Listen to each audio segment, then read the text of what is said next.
Welcome, Bill RV. Hi, Viz. Just getting started on this live. It's just getting going. We're going to discuss the video that I created that is going somewhat semi-viral, as I like to say, or some might even think it's viral. And it's about a really important topic. So I wanted to do this welcome Sunday morning, afternoon, whatever it is in your area. We're going to have a good discussion today on the real threat to American democracy and self-rule.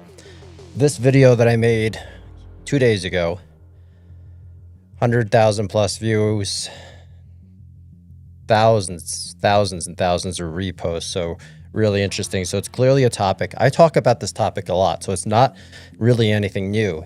It's just for whatever reason, that last video hit a nerve. So I wanted to do this live to do a follow-up to see how this live would go with all the new people that probably have followed me since then and are following TK Civics. And what's interesting is if you watch that video, you'll see people from all walks of the political spectrum agreeing with what I mentioned regarding this. So if as TikTok's just getting this live distributed, we're just getting started. So just hang tight for just a minute. I hope you don't doom scroll past this. It's going to be probably about a 45-minute live. So welcome McDack, and Light. And so I talked about this in the video. If you haven't seen it, I ask you to please go watch the last video I created about the threat to American democracy and self-rule. And before anyone starts with the, hey, we're not a democracy, we're a republic, spare yourself the embarrassment if you're one of those people. We're not a republic. We are a constitutional republic. They are different. And we are a representative democracy because all constitutional republics are representative democracies. You know, you hear that talking point all the time, people being brainwashed to start not believing in democracy. And I'm not defending that we may not be functioning as a democracy right now. We very well may not be functioning as a democracy. We're functioning as a corporatocracy. That is true.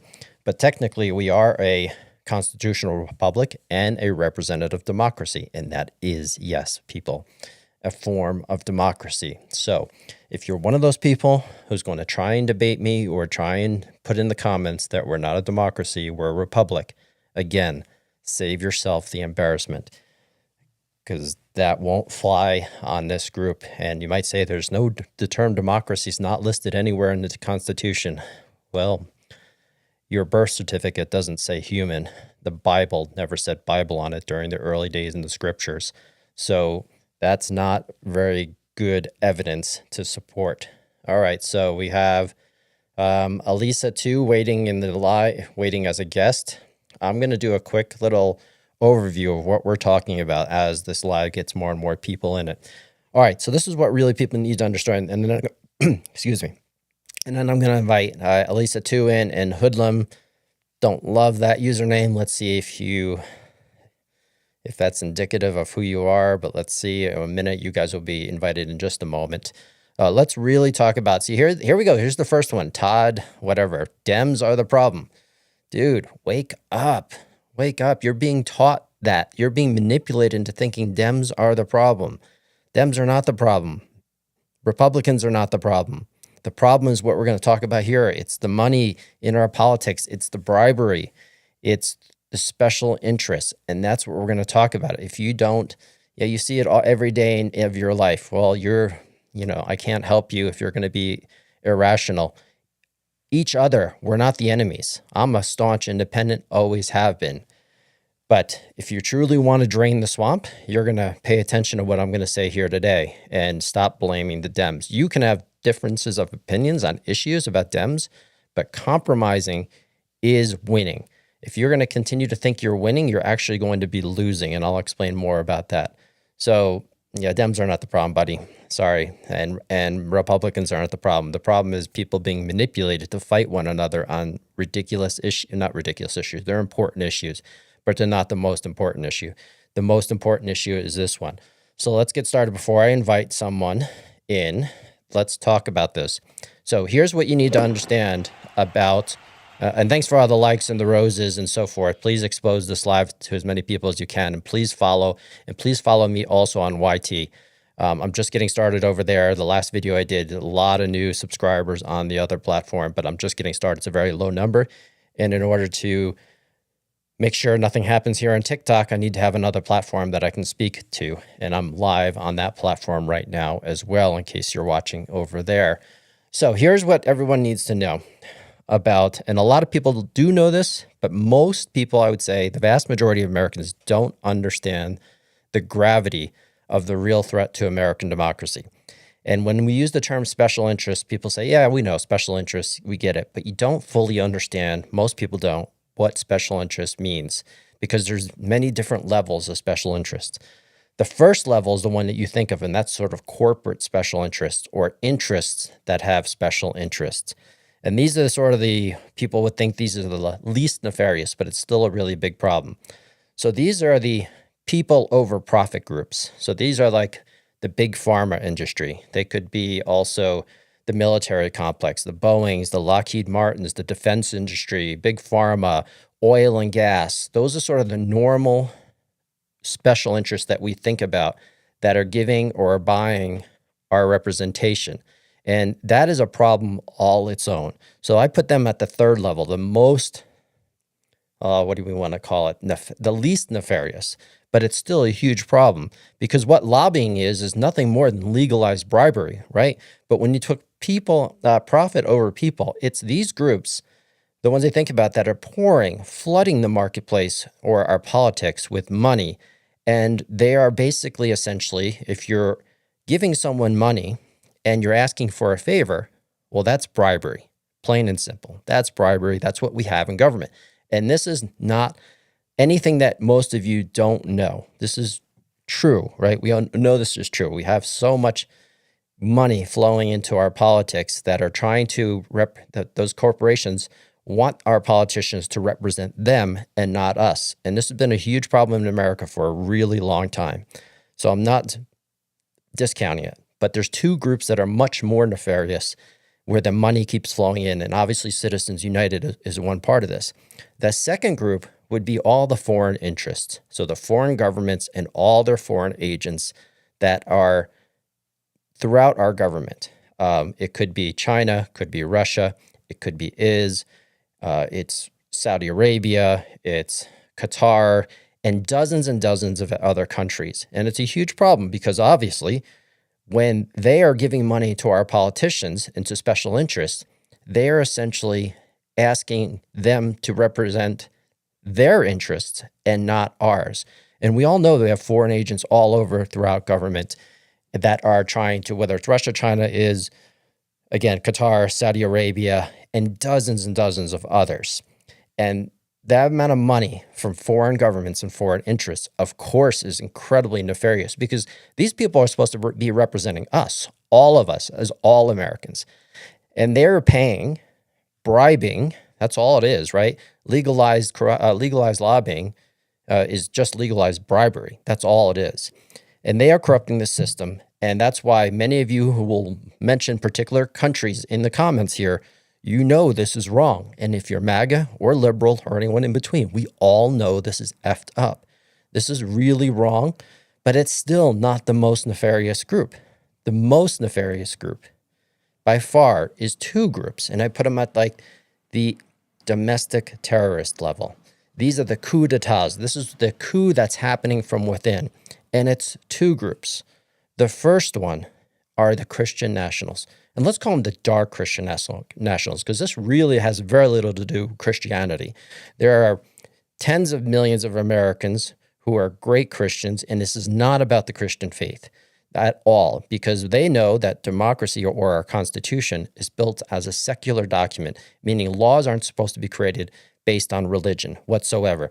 Government and religion are supposed to be separate, and tens of millions of Christians are not part of this Christian national group. These are great, decent Christians, but there's a dark Christian nationalist movement. And when we're looking at people, we're looking at everyone behind Project 2025. These are the Cambridge Institute, this is the Heritage Foundation, and this is looking at you, Stephen Miller, in the government itself. These are people working from within the government behind Trump. Everyone is blaming Trump as the biggest problem. He's not. He's just a vehicle for these people to try and claim power. And that's what it's very much out in the open, Project 2025. This is not conjecture. This is not my opinion. This is fact. Just look at Project 2025. They wanted to not return. I can't believe I even said that. This is not about returning America to a theocracy, which is a religious state. This is about actually trying to turn the United States of America into a religious state, into a religious fascist state. And that is this group. And they have Stephen Miller. They have the architect of Project 2025, which is in Trump's administration. And they are trying to dismantle democracy from within. And then there's a second group in this top tier of most nefarious people. And that is the corporate dictators. It's a small group of Silicon Valley insiders, naming Peter Thiel. You're the head honcho. You are the boss of this. Is a mafia. They used to go by the PayPal mafia. That's what they used to refer to themselves. They were famous for a 2007 Time magazine cover where these individuals, Elon Musk, Peter Thiel, David Sachs, and many others were on the cover. Well, Elon wasn't on the cover, but he was part of the PayPal mafia. He was just not part of it at that time. So these people used to be known as the PayPal mafia. I call them now the dark MAGA mafia. They are dark MAGA because remember Elon Musk wearing the dark MAGA hat, the black MAGA hat? It wasn't because he was saying I'm MAGA. He was, it was such a play. He was showing you that he's not MAGA, that instead he's dark MAGA. And what the dark MAGA mafia, again, Peter Thiel, Musk, you can even put Zuckerberg in this. Larry Ellison is now a part of that. I probably shouldn't even mention his name on here, but I will anyway. They are part of this this corporate dictators. And again, this is not my opinion and conjecture. All you need to do is look up on Google Curtis Yarvin and corporate monarchy with Peter Thiel. And you will see that these people used to be libertarians, but now they're not. Now they're part of a corporate a monarchy state that they want. They want to instill a CEO as the executive branch. And who is that person? That person is J.D. Vance. J.D. Vance has been sponsored his whole entire political career by this group of people, specifically Peter Thiel. And he was placed in this position as vice president to fight for the corporate monarchs and the corporate dictators. That's what they represent. And these are the most dangerous people, and they're flooding. They have backed so many candidates to become in a place of power, and from within, they're leveraging Trump to dismantle democracy. All they have to do is kiss up to Trump, make him some deals, make him some transactions, because that's generally all that Trump wants, is to make more money and thinks that he's winning and to grift off of crypto and everything else that he's doing. But that's not the biggest threat, not by a long shot. It's these corporate dictators and the Christian nationals. But with that said, all three of these tiers, so whether it's the top tier of the most nefarious, so the internal coup people, the people trying to do a coup from the inside, and then whether it's the foreign agents and the foreign governments, or it's just the sort of what we would say now, just sort of normally accepted special interests, that's obviously, and this is where it gets interesting. We might say, well, there's nothing we can do. It's BS. There's absolutely something we can do. With enough people coming together, MAGA, liberal, and everyone in between, we could bring our representation back to the people. And that starts with the 28th Amendment. And this is the thing that I'm going to continue to promote. It's a 28th American piece. It's a 28th Amendment. That 28th Amendment has to be that all elections need to be publicly funded by individuals, human beings, and that corporations are not people. Give me a break. Corporations are people. Like what kind of legal BS was that during Citizens United? And additionally, that money is not speech, because we know corporations are not people. Look up the definition of a person. It's a human being. It's a biological creature, a human. That's a person. So for them to say corporations are people is so absurd, right? And then you go into money is speech. Money is speech. No, what I am doing coming out of my mouth is speech out of a human being. So a human being speaking is speech.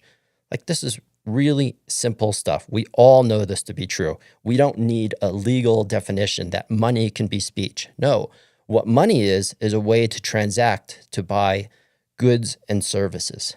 And when you give someone money to do you a favor, that's not speech. That's called bribery. And bribery is fraud. That's what money is.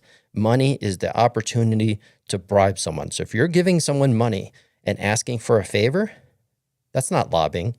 That's bribery, right? And most of us all know this. That's what it is. So the next question is, this will never happen, right? How do you do that? Because the existing politicians will never enact the 28th Amendment banning all special interest money from the foreign agents, from these Christian national groups, from the corporate dictators, all that stuff. We all know that's true. So if you're saying it'll never happen because our existing politicians will never let it happen, you're probably right, except if we have enough people. And that's why I'm asking everyone on this live and through my videos is please follow. It's not because I want to become a content creator or an influencer. It's because I have knowledge in civics. I've been around the block. I'm a good moral American with integrity like most Americans are. And we're sick and tired of seeing our government being basically stolen away from us, where representation doesn't represent the people. And I have a plan, and it's listed right up there under tiny URL. That's actually listed right there as well. And actually, it's not, you have to go to the link underneath my profile. I have a very detailed plan that would replace all existing politicians from both parties. It's a big lift, but don't think it can't happen. It absolutely can happen, but it takes enough people coming together to make it happen. And people say, how many people? Well, it's as few as 30 million, but it's most likely 50 to 70 million. That could change everything, 50 to 70 million. And you might say, well, how are you going to get 50 to 70 million people? Well, one step at a time. So I'm asking everybody, get me to the million mark. However it takes, whether it's on YT or whether it's here, eventually it's going to need to be on YT. And then we're going to create a wave. We can start creating a wave. And I'm never going to be asked to be a politician. I'm never going to ask you for your vote or anything like that. But I do have experience building a community.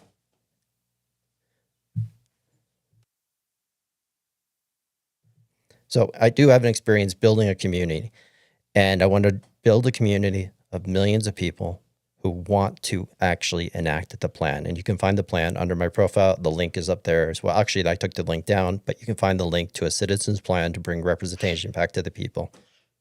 Right there. All right. So, and that's the steps right there. It's 5 steps. The first one is the most important step. Grow a movement of 50 plus million people strong.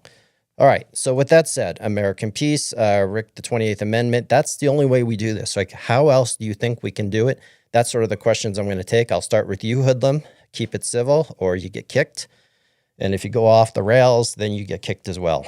But I have to say that because I just don't know if these usernames are how they're generated. What's up, Hoodlum? How are you? I'm good. All right. So does your personality match your username profile? Maybe at one point in time, but yeah, I'm 50. Okay. All right. So maybe a little bit more muted than it once was. Yeah. So I understand I was listening to you. This 28th Amendment perspective. I do see how it's trying to counteract like Citizens United, that perspective. But it really goes back to what I refer to as the captured state. So, at Captured some by who? point in I would say the corporate bankers, Okay. So you're right? going back to the monster from Jekyll Island, sort of, the Federal Reserve type stuff. Yeah, and this system of private property that they've built, and so like for a person, right? You said person, so I'm going to use that verbiage. for a person to have equal standing with a fictional entity, which would be a corporation, Right. then for them to be able to go into contract with a person, the person would have to be at the same level, vice versa, right? Could we start there? I'm not sure I understand what the person at the same level as the corporation. Yeah. So we as people, persons, we have um we have the free will to act in the capacity in the public or in the private. Would you agree? All right. I'm not going to answer just yet. I want to see where you're going with it. So we Right. have So under the rights of the Constitution, we are supposed to have freedom, liberty, and all the rest of the American values, right? Representation for the people, by the people. So if you're going outside the confines of that, I'll probably shut you down. But if you're staying within the confines of the current Constitution, which is a form of democracy, then we can continue. yeah, so when you look at Why shouldn't we have private property? I mean, I understand that, prior to us, obviously, not us, but the American colonies and what we did to the native Indians and so forth, that was happening. Obviously, private property was an ownership thing in other parts of the world as well. So what's the deal with private property? What's the problem with it? well, they have overlaid this system of private property to create the corporate entities that are representing the person. And because they have overlaid this system, whereas Corporate it's entities are a part of the capitalistic system, right? yeah, it is the ability for the interlopers to create revenue. Okay, so for So do you example, not believe in capitalism? no, I do, but Okay. I think that this perspective that I'm trying to communicate to you goes in line with the 28th Amendment that you're discussing, Okay. but I would argue, and I'm trying to argue the point that we don't have to participate in the system as they want us to, so whereas they can generate wealth, Are you a right? sovereign So citizen? Do you believe in sovereign citizenship? no, Okay. I'm not a cop. No, I'm not a cop. Well, that's not So sovereign citizen. Sovereign citizen is someone who doesn't believe in any of the laws of the land, doesn't okay, believe in well, I statehood. mean, we could have a conversation about that if you'd like, but Nope, that's I not don't what want I'm to go there. talking about. Okay, yeah, yeah. Yeah, if you can wrap it up and just make your point to the rest of the guests here, and then I'll Sure. move on. Sure. So the original land grants were overlaid by the counties, and the federalization of the zip codes and the area codes and everything else to create the system of private property. Based on that private property, you are taxed according to the worth, whether it be your car, all personal property, okay? You're taxed, okay? And so you're either taxed at a point of purchase or you're being taxed based on value. And this is how the system is built, right? And so what I'm saying is that we don't have to work in this commercial capacity at all. Like you said, we are people, right? And so what they have done is they have Who's they? convinced, I would say the corporate bankers, right? They have convinced people that they have to work in the public, and they really don't. You don't have to work in the public. You can work in the private as an individual with inalienable rights, but you have to remove yourself from what they have created for you. They make it very easy to create something for you to work in their system of usury and fraud. You have to remove yourself from that Okay. system. I'm sorry. I And mean, I respect your points of view. I think they're a little out there. they're It's not out there. They're no more out there than yours, sir. No, I don't Like, think so. But thanks. I respect your points of view. I you don't agree with them. And what the fuck? You don't even know what I'm talking about. I haven't even gotten there yet, bro.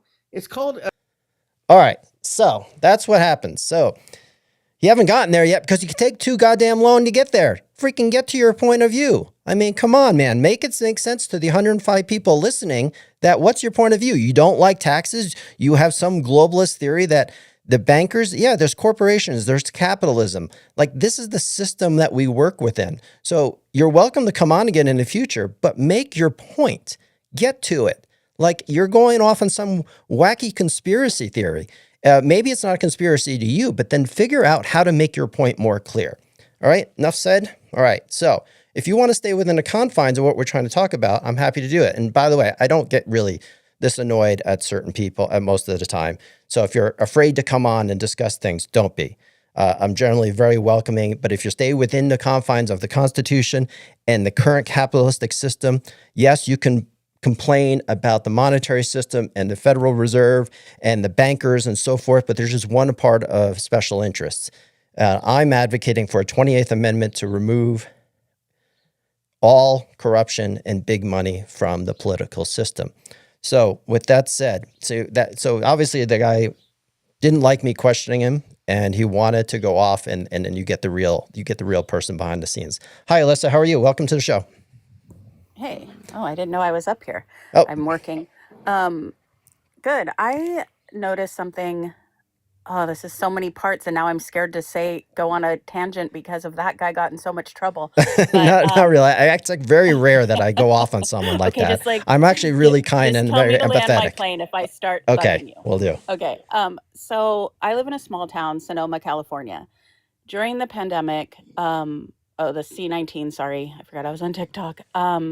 We I started a group called What's Open in Sonoma, which later transformed into Sonoma Valley Local. Through that group, I made a website where I had local stores, sending me photos of their inventory so people could still shop.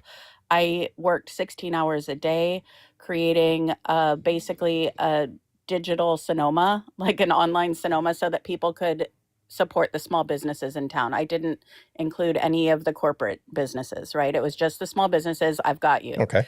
I ended up winning the Spirit of Sonoma Award as the person who made the most financial contribution impact to Sonoma. I was in there with like the governor, right?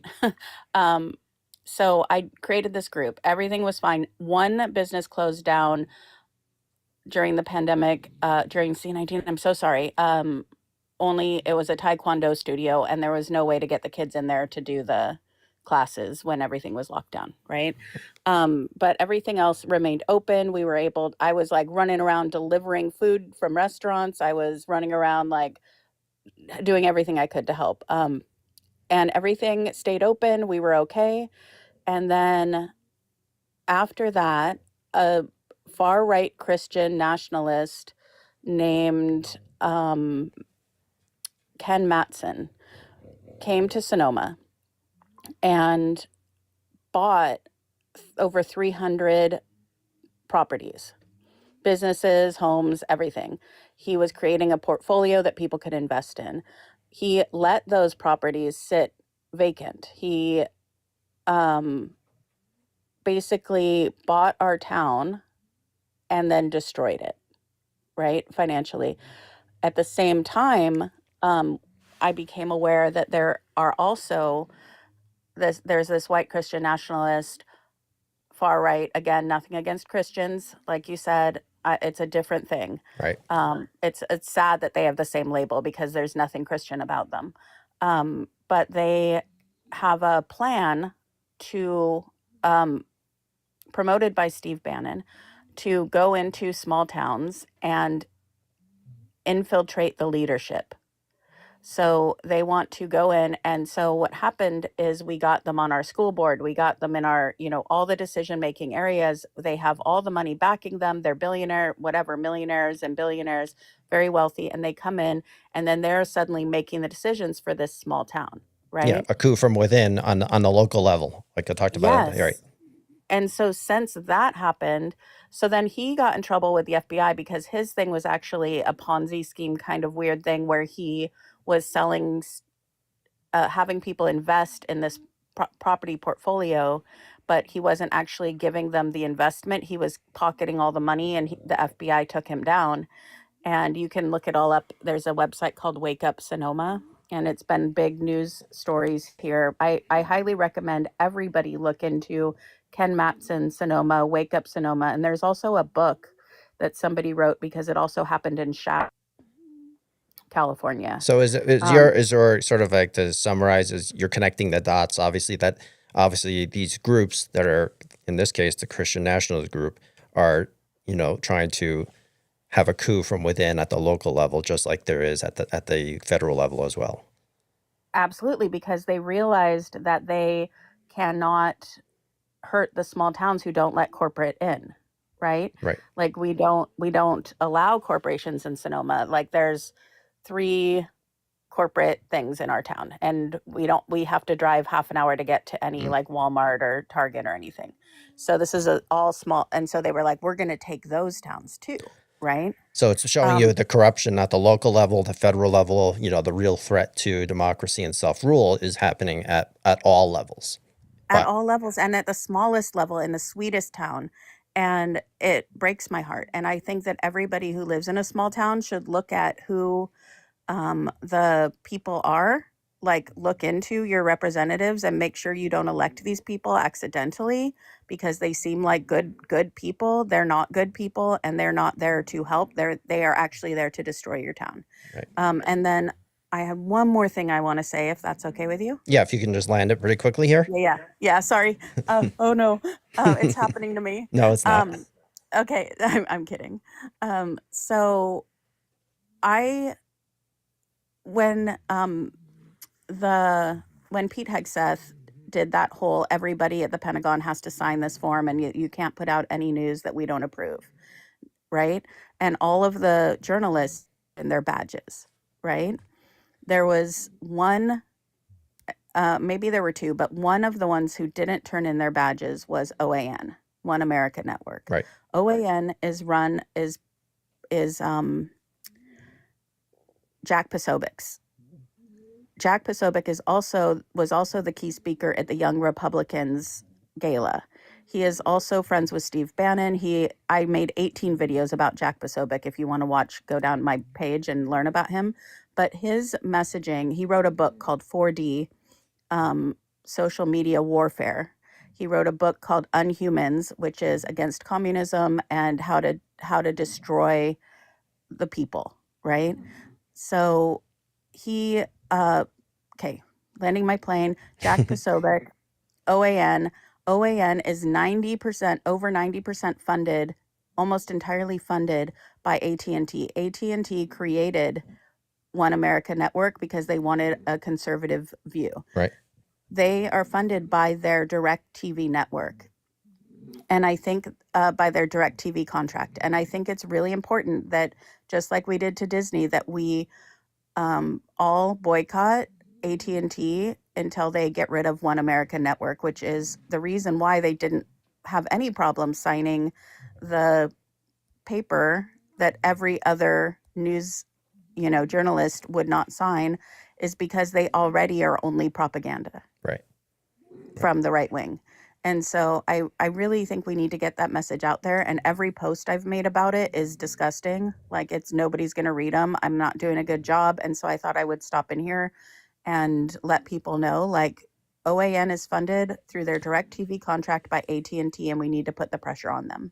All right. Well, thanks, Alyssa. I'm going to do a little recap of some of that because I think it connects and segues nicely into what we've been talking about here. But thanks for coming on. Thank you. All right. So again, this is not about right or left. You have to understand what's happening. This is about certain groups using right-wing politics, using the current state of the MAGA party in particular, and they're focusing that obviously you have these Christian nationals that are, and just talk about the most wealthy billionaires, and I call them the corporate dictators. So they're the Teal group. They are buying, whether it's the Christian nationals or the corporate dictators, they are buying media, right? They're buying social media. They're buying regular traditional media, whether it's CNN and others. They're looking to acquire as much media and much control over the narrative. And what Elisa was saying is basically they're trying to do the same thing in Christian nationals at the local level. They're trying to control, and these smaller networks, they're trying to control as much of the narrative as possible. We all know this is true, right? This even happens on the left. There's a lot of biases on both sides, but you got to look at what's more nefarious, what's the most nefarious, and it's the money that's trying to infiltrate and change our democracy. And someone mentioned in the comments, I knew there's going to be somebody mentioned it, that we're not a democracy, we're a constitutional republic. So that comment is long gone by now. But to that person, you don't know what you're talking about. Look up what a constitutional republic is, and then you'll see it's enveloped by a representative democracy. We are a representative democracy and a constitutional republic. So there's that, and there's always someone. So Mafino Fear, I think you're up next. Let me know if anybody else wants to join. I'm going to do a little recap again. What's the real threat to American democracy? Because it's really important at the biggest scale, because we need the 28th Amendment, and the only way to get that is to have a really large movement. We need to, I'll do the short version of it now. We need to make sure that legalized bribery, meaning lobbying, meaning special interest money, from all the corporate special interests, from all the foreign governments, and from the white nationals and the corporate dictators, all that money has to come out. We all know it. Every one of you knows it, unless you're completely off your rails here and you're not reasonable at all. We all know. Now, some people say that money's more on the right and more on the left. It doesn't matter. I don't care. I don't care where the money's coming from. It's the money, it's the bribery on both sides. You should not have, for a system of government that's supposed to be, in theory and in vision, for the people, by the people. If I, as an individual, give money to a representative to get them elected, that is not bribery. That is saying, I want to support you so that you support me as an individual and as our society. But as soon as you have an artificial entity doing it of any kind, corporate lobbyists, foreign governments, groups like the Christian Nationals and the corporate dictators, that is bribery and that is fraud. We all know it's fraud, and we need to eradicate it. But the problem is, how do you eradicate it? Well, you have to replace all career politicians. You have to replace them all. And I know that sounds so crazy, but it can happen with enough support. And because there's nothing else. You can come on here and try and debate me and give me another idea. Like, give me another idea of how we're going to enact a 28th Amendment or remove permanently all special interest money, because corporations are not people. It's insane that we have to explicitly say it, because we know people are human beings, biological human beings, and it can't be an artificial entity. But of course, the Supreme Court ruled that corporations are people and money is speech. And you might ask, well, how did they do that? How did they rule that? The same exact way. They were bought and paid for. They were giving gifts, they were giving money. And we all know that the judicial system has been corrupted as well.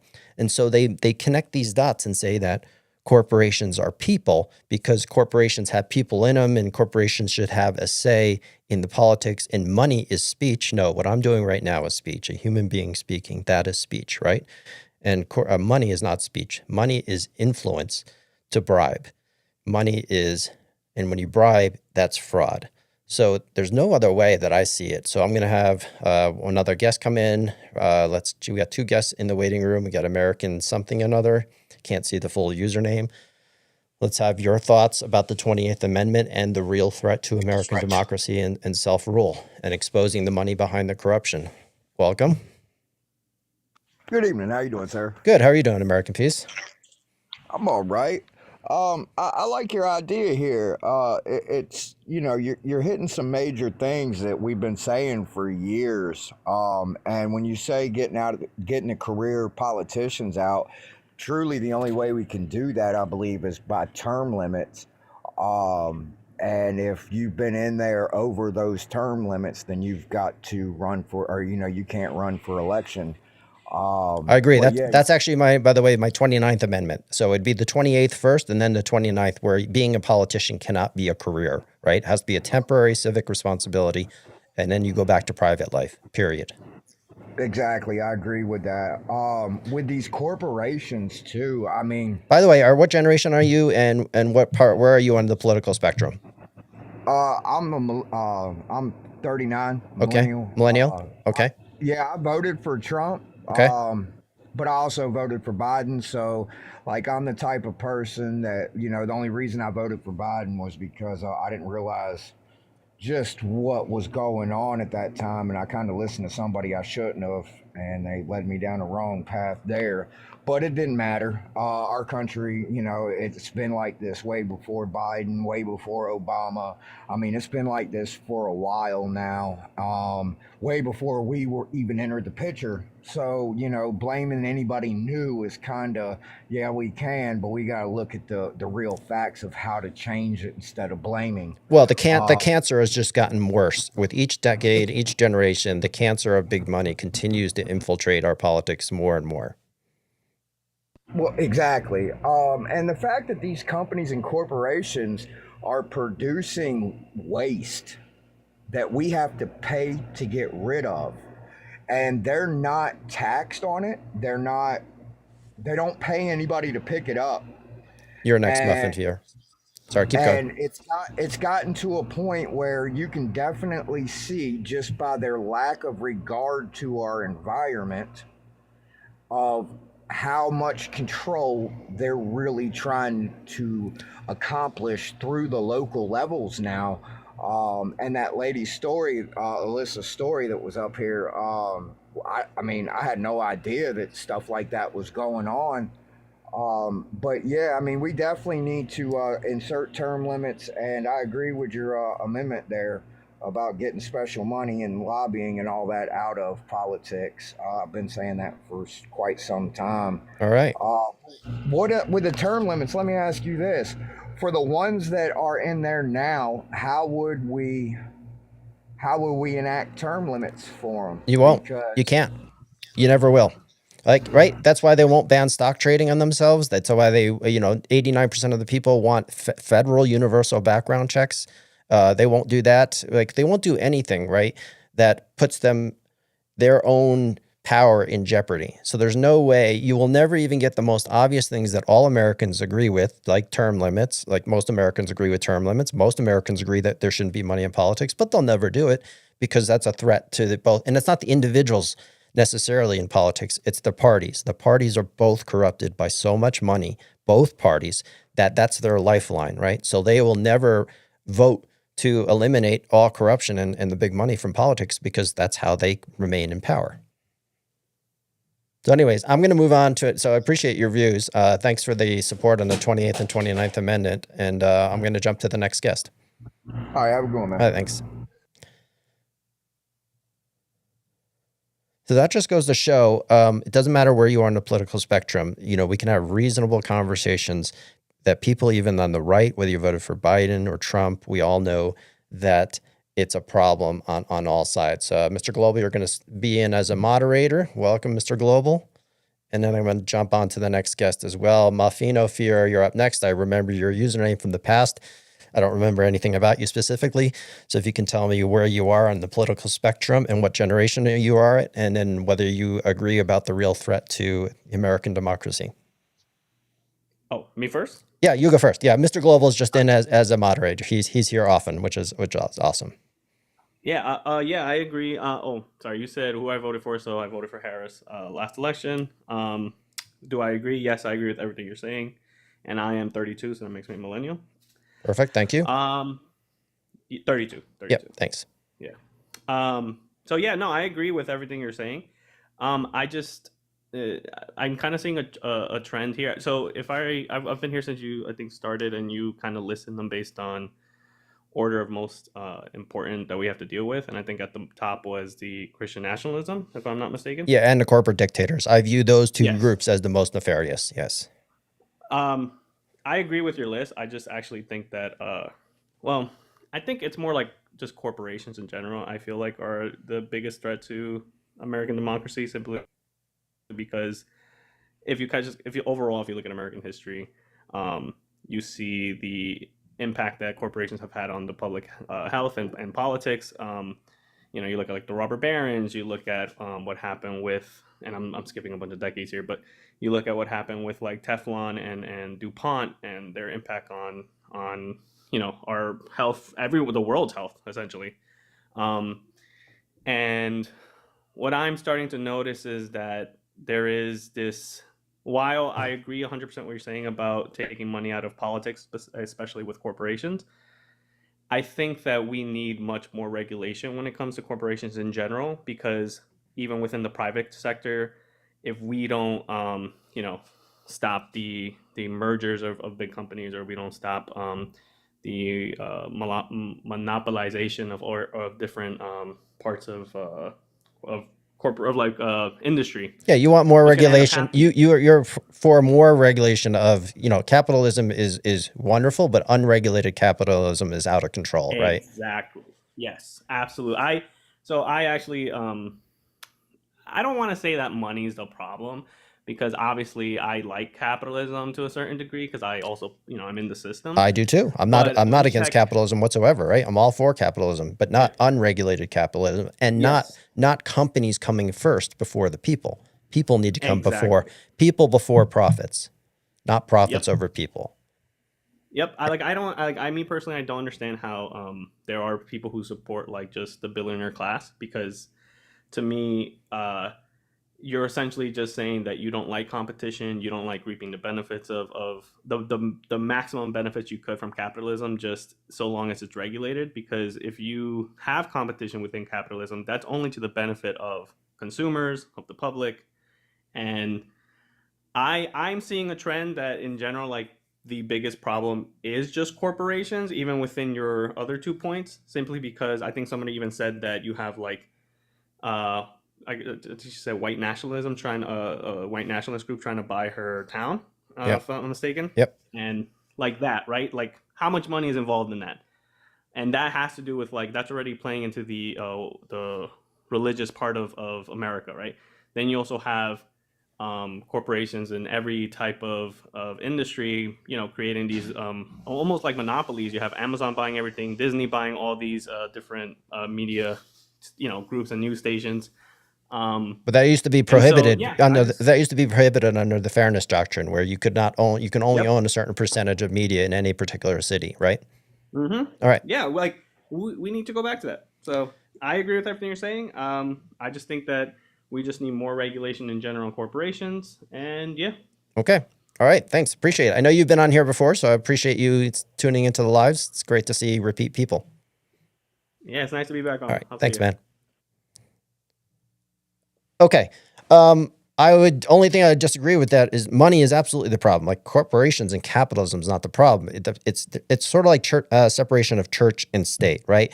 The founding fathers designed the Constitution where you're not supposed to make laws around religion, right? The separation of church and state.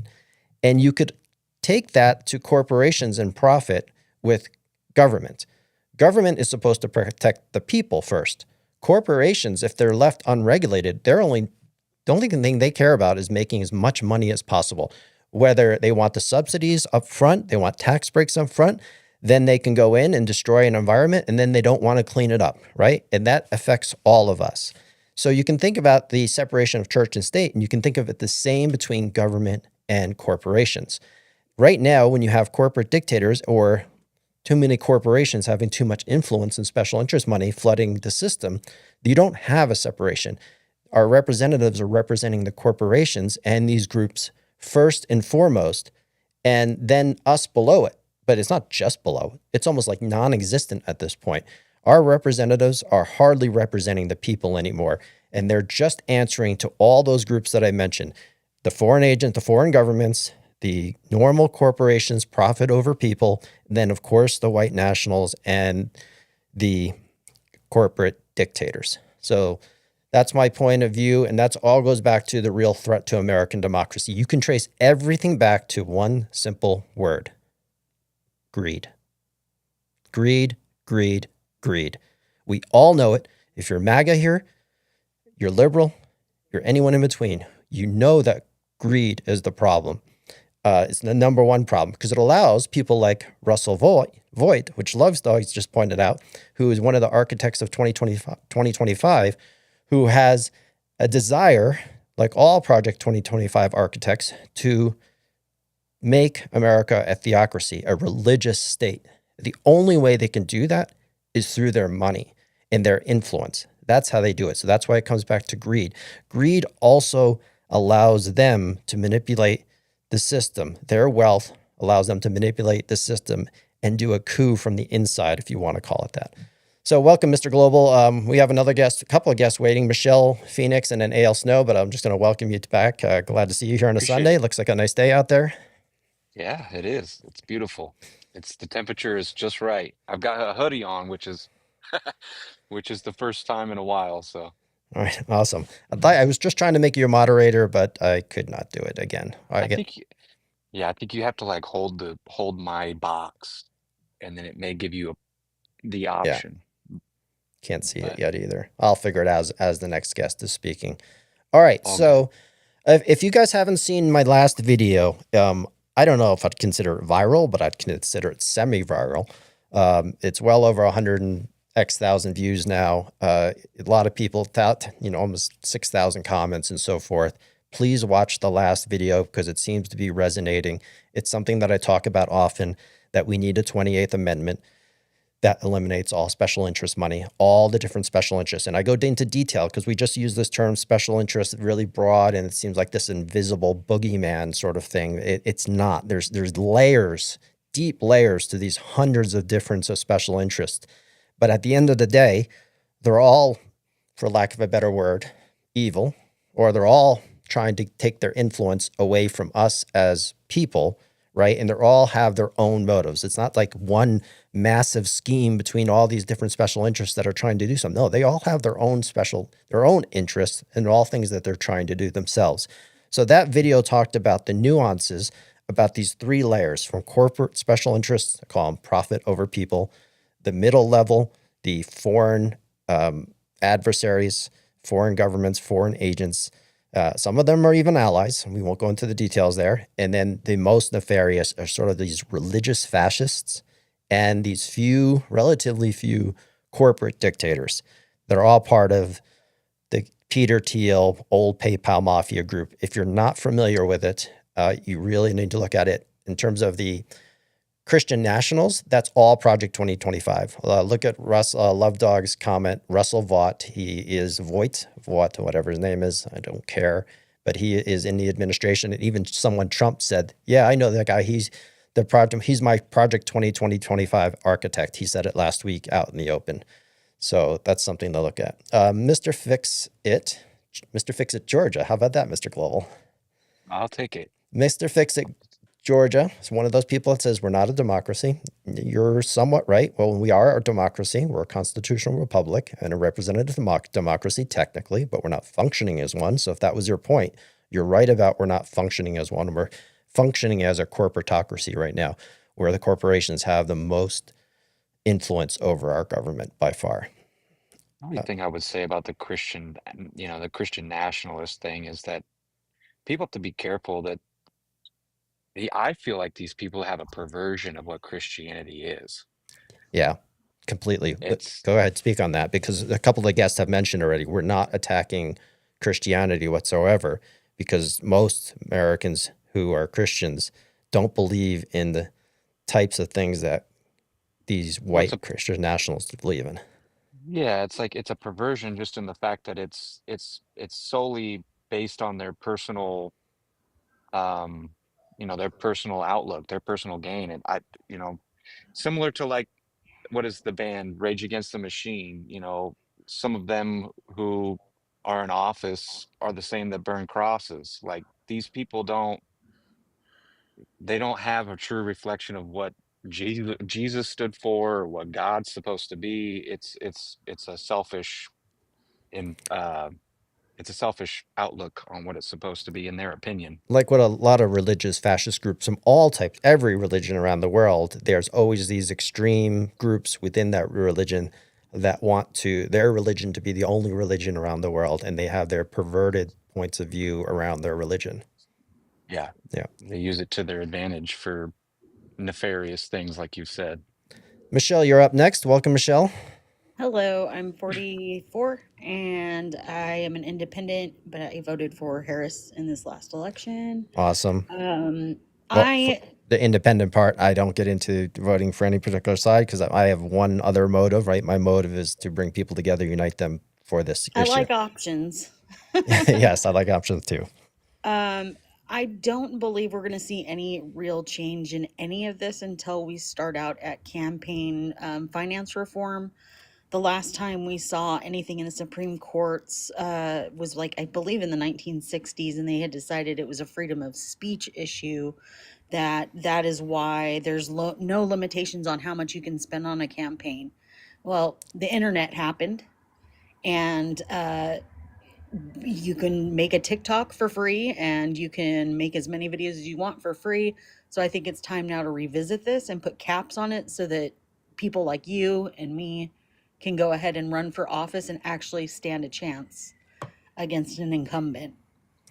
Right. Agreed. And that's not necessarily that, at least with social media today, even though it's being gobbled up by some of these same forces, we can get our word out. And I still believe there's a small hope that if we can rally people around, whether it's MAGA or liberal, doesn't matter, around eradicating the idea that corporations are people, right? And that money is speech, because it's all BS, right? Exactly. Every one of And us knows this to be true. And especially when we have corporations like Walmart who refuse to employ people full time to skirt around insurance, giving them proper benefits, but then going ahead and showing how to apply for SNAP benefits during their orientations. Well, you're using the government to subsidize your payment to your people. You're forcing them to get on SNAP benefits because you won't give them a 40-hour work week. That amounted to what? I think it was like $8 billion the year before last, of which they didn't have to pay back a single penny and had a $16 billion profit for that fiscal year. So make it make sense. It's preposterous to me, Right. how any corporation can get away with that. That's unregulated capitalism, right? And when what they've done with their money, the corporate special interest over the years, that's not the last 10 years, it's the last 40, 50 years. They used to pay 30% of the tax burden. That was all the revenue generated the United States government. Corporations used to generate 30% of all that. Now it's only 8%. So they get the subsidies, they get all these tax breaks, they don't pay their fair share of taxes, right? And then they don't even treat their employees properly, and then they usually have environmental harm or other types of harm that they cause that the government, meaning us as the 92% of the taxpayers, have to pick up. Right. And that also explains why, like, I've tried to explain to older generations about, millennial and after millennial, our prospects for retirements and things like that. We don't have jobs now that offer pensions. We just don't. Unless you're in like the military or a federal job that offers some kind of retirement. That's about it. It used to be you worked for, a staple making company. You worked there for 30 years and you had a substantial payment to see you through your retirement. Right. So corporations are treating people worse and worse, and the future is looking more and more bleak for people my age and after me. All right. Well, thank you, Michelle. Thanks for sharing your points of view. Yep. All right. Thanks. Have a nice day. All right. Just because I see there's a good comment. I actually think that's a really good idea by, who was it that just mentioned the problem? If you would just want me to answer questions in the comments, let's do that for a moment. Let me know in the comments if you want that. So I like discussing these topics with people and having literally discussions. But sometimes when it comes to this topic, because this is a very explicit topic about special interest and the real threat to American democracy. So I'm going to take questions in the comments. I know there's a couple of people waiting in the queue. Phoenix, AL, Snow, and Dawn. If you can just hang on a little bit, I want to answer a few questions in the comments about various things. So if you have questions about these 3 different layers of special interests and the 28th Amendment and even the 29th Amendment, please ask them, and I'm going to go through them quickly in the comments here. Oh, Rick, come on, man. Rick, I'll start with you. All right. What are you going to do when you get your 60 million people? What's the plan? Rick, please read the plan. Go to my profile. If you tell me you've read the plan, then if you want to tear it apart a little bit, go for it. That's fine. But give me some specifics of what you don't like. The point is to get 60 million people together, right? And then recruit. So maybe I should just do a quick one for Rick. Rick, the plan is, if I had 60 million people and that wanted to eliminate the special interests from government, We would then recruit. There's many, out of the millions of Americans would want to step up, and we would recruit regular Americans to step up into politics and recruit them to run for political office. And we would get on the ballots, like we've talked about in the past, would get on the ballots either as an independent party, as a third party, maybe something different. We would use that influence to get regular Americans who give a shit about America, who are decent Americans with high moral integrity. There would be no litmus test based on their issues, but there would be a litmus test based on that they have to absolutely support the 28th and 29th Amendment. And then we work on leveraging those 60 million to get those people to replace all existing career politicians. And then we would govern to do exactly those 28th and 29th Amendments. What happens after that? Who knows? We'll see. If that were to ever happen, we'll worry about that then. All right. So please read the plan, Rick. And I would suggest everybody else to do the same. Any comments, Mr. Global? No, I think you hit it on the nail on the head. It takes time, right? And there's also the nature aspect of everything. Once you get to your number of 50 million, things start to kind of naturally figure itself out. We don't have to necessarily have the entire plan at the beginning. We just, like you've said before, you just have to have enough people with the same idea or want the same idea, and then it kind of naturally evolves. So Right. Things are going to subject to change. Not every plan. The only thing you know about a long-term plan is that the plan's going to change to some degree, right? and what can go wrong will go wrong. Absolutely. Now, Dawn says a third party would require not only state constitutional amendments along with federal. Not necessarily. That's not true. You can get on the ballots as existing party and as a new party. There are various state restrictions when it comes to getting on the ballots and so forth. It is complicated. You will deal with lawsuits, but it doesn't matter whether it's a new party, an existing party, or you're just voting in independents. We work on a winner-take-all basis. So let's just say you wanted to have an independent run, and enough people supported a particular independent for whatever congressional district they were running, or even the presidency. As long as those people vote for that person, they would win all the electoral votes. It's not easy. I'm not saying it's easy. But it's not complex, and it certainly could happen. So we don't have time. Let's see, no primary. Stop spending money with Trump supporters. So I'm going to questions. If you have questions, here's Libby's question. How would that work with the current system? It seems like an independent never win. That's right. It's true, Libby, and it's mostly because the independents don't have partially the money or the backing behind the party. But it hasn't been true historically. There was a third party in 1992 with Ross Perot in the Reform Party. It showed there was a chance that it could have happened. They just didn't have enough support, even though he did win 20 million votes in that presidential election. So again, you can't have the candidates first. You can't put the cart before the horse. I think that's what Rick likes to often say. You can't put the cart before the horse. You have to have the people first. If it's going to be an organic movement, you have to have the support of enough people. And then you can get the candidates. And then those people can figure out who they want their candidates to be, and then they could potentially win. I'm not saying it's easy. I'm just saying, what else are we going to do? Because we know neither party is going to do it. Or you can create a third party, or you can even do what MAGA did. MAGA took over the Republican Party, so you could take over an existing party. All of these things come with challenges. It's not impossible, and I would argue it's very possible, but you have to have the people first. Like, you really have to have the masses first. And I think Rick mentioned, you're doing the same thing as the Green Party. Maybe, but you got to have the audience first, right? That's what we're trying to do. You have to have the people first, not just have candidates and then hope that the people are going to follow. Unless you have a generational leader that's truly able to move people and create a movement from one up. You either create the movement from the ground up with regular people, regular Americans, or you have a generational leader. It's one of those two things. Philip says, I liked ranked choice voting. I do as well. And here's why. Let's say you had a party, a third party. I think it would be called the United Party or the United Universal Party, because it would be universally meant to be included everybody. Those names could change. Who knows? It's way too early to discuss that. But let's say you had 10 candidates running for a particular congressional district in the primary in this, theoretical third party. We would use ranked choice voting, absolutely, which means you rank your people in order. Let's use 5 candidates. You rank your people in order of 1 through 5.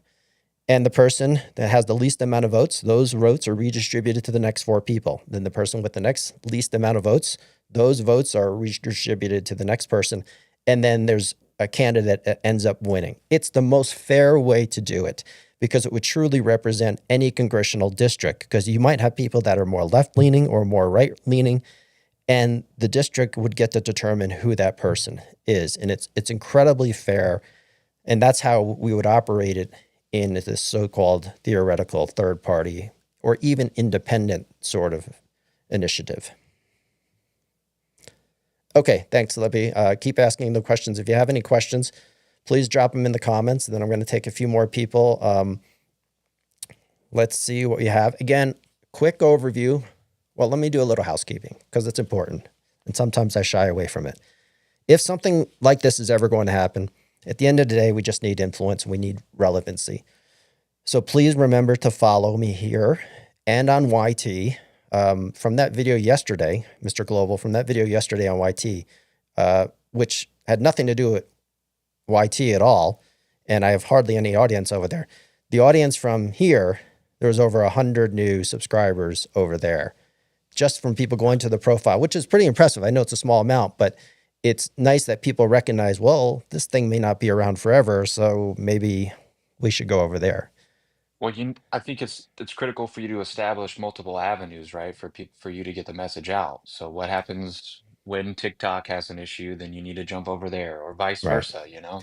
Ideally, So it would be that eventually I'm going to need help from people to help me manage Reddit, to help manage the different platforms, and make sure everything is posted on Medium, on Substack, on Reddit, on podcasts, on Instagram, everywhere else, right? It's such a daunting thing to try and get these messages out and publish. It sounds easy. Well, you just publish it over there and you just publish it there. No, it's not that easy. It takes time. They're different formats, they're different sizes, and it just takes time. And then you have to think about what you want to talk about and create videos on them. And then, and so I think right now my effort is best focused on just 2 platforms, try and grow those, and then expand to a 3rd and then a 4th and then a 5th, because then you'll probably be able to, I'll probably be able to grow those faster once I have large enough groups in a couple places. right. I was watching a YouTube video today. I'm gonna have to try to send it to you, but it was Ray Dalio. I don't know if you've heard of him. He's Yes. kind of like he was talking about when you try to push a message that it doesn't necessarily have to be you need a bunch of people, but it's just really, you have to focus in on what the message is. It doesn't necessarily have to be the amount of people behind it first, because it just slowly starts to matriculate out, you know? We're Yeah. trying to send the ripples out, or you're sending the ripples out, and that's Well, I had someone watch one of the videos yesterday. I think it was on YT, and the woman said, which is interesting, I just watched it, and even my MAGA husband said that's 100% correct, which implied that she wasn't and he was, and everybody agreed with it. I think I've always thought that this message is the right message, but I don't know. I'm just one person thinking this money, the big money is the problem. Like, this corruption is the thing that unites all of us, and it's the ultimate root cause. And the Democrats don't focus on that at all. They focus on human rights, which I understand is a huge, important issue. For whatever reason, this human rights issues don't resonate with a certain part of our population. And that's unfortunate, but it is what it is. like, I don't understand the disconnect there. Like, human rights will always, well, I don't know. Oh, do you want to It's answer this question from Cajun Cook? What's that? The word democracy doesn't appear in any of our government documents regarding rights and laws. Do you want me to do it, or do you want to? You're more proficient with this. You're better at it. All right. We need to come up with more analogies, but Cajun Cook, the analogies I always go to is go look at your birth certificate and you tell me if it says you're a human being. Please go look. And then you can come back to me. All right. I know you're not going to come back to me fast enough. So the answer is no. You're not listed as a human being on your birth certificate.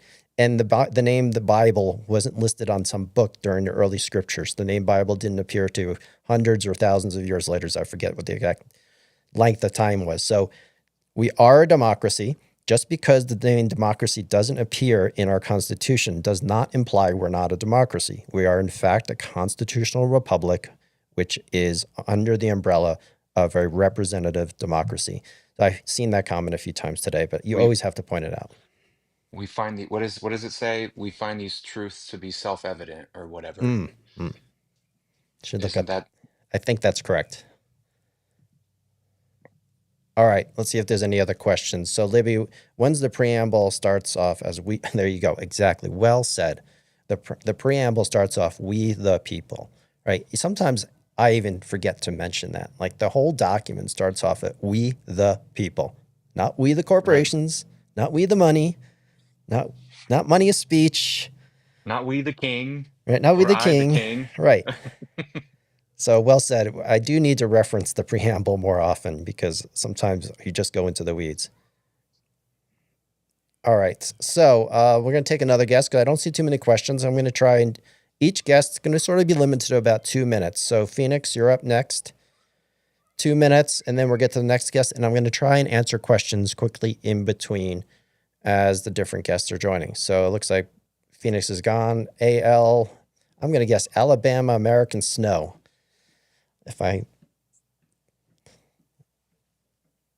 Uh-oh. We may have lost him as well. Okay, Dawn, you're up next. See how fast that went, Dawn? You went from third to first. Hi, Dawn. Hi, how are you? Good. How are I'm a you? little hoarse. I wanted to speak. All right, go for it.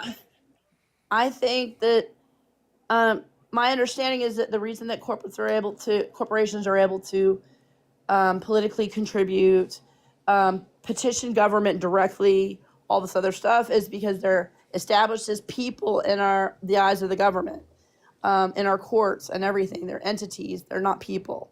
And I think if we took away, if a judge all the way to the Supremes, because they would fight it, would just take away their status with their right to speech, all these other rights that corporations have gotten, and just give it back to the people of our communities, I think corporations would no longer be able to be special interests. You follow what I'm saying? Oh, of course. It would take groups of people to be able to advocate. And then they would be represented by, like, say we have a constituency of 1,000 people. Well, that would represent those 1,000 people and what their beliefs are through voting through their organizations. And then those people could express their beliefs, or individual voters would be represented more effectively. I really think that the ticket is going through the courts and then later through the amendments. Well, the courts have already decided this with the Citizens United. So you're right, but it's actually been done already. So there's been these legal discussions well before the last 20, 30 years to trying to define corporations as people, like that corporations have the Right. same rights as people.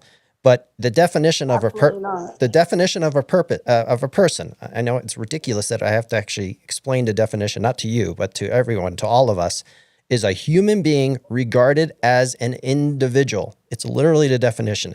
But for some reason, legal definitions have been changed, have thought otherwise for well over 100 years. And the Supreme Court has already ruled on this in the past, that corporations are people and that money is speech. Like, these are most absurd notions. So it's already been done through the courts, and they will not change it. And the reason they won't change it, it's not because they didn't know how to read the definition. It's because they were already bought and paid for by all these same special interests that have been giving them gifts and money and influence and befriending them forever, right? They're the Right. problem. The courts are the problem just as much as all of our politicians and the special interests. Because how in the world, if you are just a court, when you're supposed to interpret the meaning of words as your job as a court, and you saying a person, which is defined clearly as a human being regarded as an individual, oh, well, corporations too, why not? Like, the absurdity here is so nonsensical. So you're right, but this has already been decided by the courts, and it will never be allowed to overturn unless we, the people, first have to rise up to replace all existing politicians. Because unless it's in the Constitution, as clearly all elections need to be publicly funded by individuals, human biological beings, and explicitly say not corporations, not any You must artificial have a entity. heartbeat. Right. You Yeah, all must have that a heartbeat. stuff. Oh yeah. You know, who knows? They could Breathe even define. oxygen. Right. Exactly. And that's the only way. Like, how do you change it otherwise? Could you possibly, with the, this is just a far off left field thought, so please forgive me, with the right to lifers and their desire to humanize fetuses, couldn't Uh-oh. Are you going to say that give argument voting rights to cross-reference? people that are not born? Well, couldn't that be cross-referenced? You follow what I'm saying? Like, you're defining the position of life in the courts as it is. There's a court, something coming to the Supremes from a Jewish woman seeking an abortion, and they're fighting it based on religion. Because Well, it would in just her have to be faith- after birth, right? You'd have to maybe after birth, like if you wanted to be Right, even but more what nuanced. I'm saying is though, you can't slice the cake both ways. If you're going to say a human being is alive when they have oxygen, well, corporations don't breathe oxygen. Do you follow what I'm getting at? Am I out in left field? I don't know how to incorporate both of those thoughts in one court case. But I mean, like I know that the VA is no longer supporting abortions for veterans or people that are in the military. Right. For the medical coverage, people would have to pay for them outside of the medical coverage, which is fine with me. But all these things, see, my point is that all these things, all these other issues, because this always happens, like we all start going down there. It ties in. Yeah, this all goes, everything does connect the dots to back to this. Like if we get real representation that represents we the people first and foremost, every one of these other issues. This is not a government problem. It'll clear up. This is a people problem. This is not a government problem. This is the people in government, from the judicial branch, the legislative branch, and the executive branch, and everywhere, and both parties. It's just an integrity of people problem, a moral integrity issue. When I was in college, we had to take corporate integrity classes. It was a bizarre, the books I was reading, what human beings do inside of corporations. Yeah, because they only have a fiduciary responsibility to meet to make more money. Shareholders. That's it, and meet their shareholders. Yeah. Well, thanks, The Dawn. almighty dollar. I'm gonna jump on to somebody else, but I appreciate your points of view. Okay, thank you. Thank you. All right, and that nothing against Dawn. You were actually on point with a lot of things. It's just I'm trying to keep any guest down to about 2 or 3 minutes so that we can get to more people. Mr. Global. Pulse. A Pulse. pulse. It's as simple as a pulse. Where Does you it have a pulse? then you throw that word in there, and then people might start defining that differently, right? Well, Corporations are made up by people, and they have pulses, and who knows where it goes down. yeah, I don't know.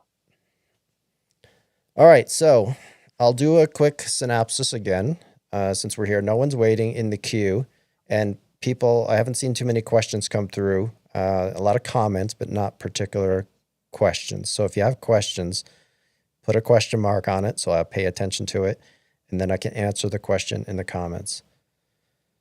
Libby, are you familiar with the Wilkes and the Duns? No, let's go with it. Sounds faintly familiar, but I am not. It does sound familiar. So, getting back to the real threat that I think I continue to believe is everyone agrees with, generally speaking, as long as you're sensible and reasonable, it's all the different special interests, and it's those the different 3 layers, right? Corporate special interests, profit over people, foreign governments, foreign infiltration, and then at the top, the most nefarious is the people that are trying to have a coup from the inside out in our country, right? And there they are, the white nationalists and the corporate dictators. And just look up Peter Thiel and Curtis Yarvin. Have you ever heard of Curtis Yarvin before, Mr. Global? When you brought his name up, I Googled him. I mean, I didn't delve too far into him individually, but I did look at it. Yeah. Yeah. So what a little creeper that guy is. Just a wacky little dude. But for some reason, his sort of philosophy gained traction with Peter Thiel. They've since moved a little bit away from that and a little bit even more nefarious than what he was preaching, but they sort of blanket themselves under that sort of philosophy.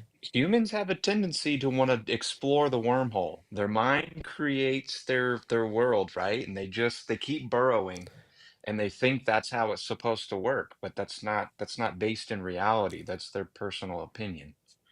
Yeah, they try and warp the world to their belief system, which when you're Exactly. that wealthy and you have that much time, you're not thinking about shopping or paying for your family or the normal things that normal human beings are thinking about. You start to go down this crazy, absurd, psychotic rabbit's hole.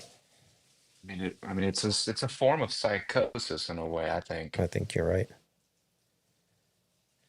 We're for changing the entire system. Mikey asking the wrong questions. We're for changing the entire system. Libby, let me just clarify that. Since I think it's a good question. If I'm reading into this right, I'm not for changing the entire system. Actually, completely opposed to that. I think you just probably obviously didn't have enough time to write more words about preventing money from influencing the existing system, like the system with the Constitution and our form of government. That has to stay the same because anything else is burning the house down, and you'll never rebuild it. So the Constitution is still an incredible document created by really intelligent people who understood the world then, and even some ways now. Because if you think of Washington's Gettysburg address when Washington left office, he talked about how he was against parties forming because he knew the formation of parties would lead to a tribal, I think I'll get the exact tribal mentality where the parties would be more, there it is. I forget how. Mob rule. All right. So think about this. This is an 1863. Oh, this was Abraham Lincoln. Oh, no, I got the wrong one. So where is it? I'm looking for George Washington's farewell address. Let's see. It's really important, so hang tight. I think people do have to be more understanding, though, that regardless of who gets voted in, whether they are a terrible person or not, whether you agree with what they're doing or not, you have to be watching your opponent and you have to be learning about what their strategy is so that when the pendulum swings the other direction, you're prepared. You know where they're going. You know what they're trying to do. That's what this is all about. This is like chess. Yeah, They're moving they're moving their pieces. There's no reason to get so upset about. Now, if they do something completely egregious, then that's different. But we just have to be paying attention. well, that's why we're supposed to have these laws, right? And then why they manipulate the laws to water them down so that they can do things that normally would be against the law, or they just break the laws entirely. Like we all know there's different legal systems for depending on how much wealth or your position.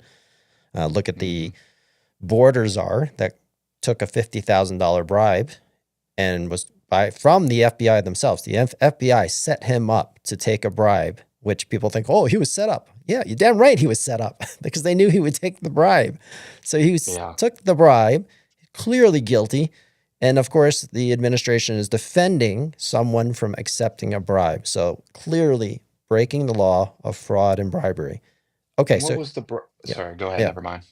Go ahead. So Washington. So if you guys don't think how intellectually these people were and how they thought about the future of the world, just look at Washington's farewell address, where he cautioned that political factions, parties, could become dangerous to national unity.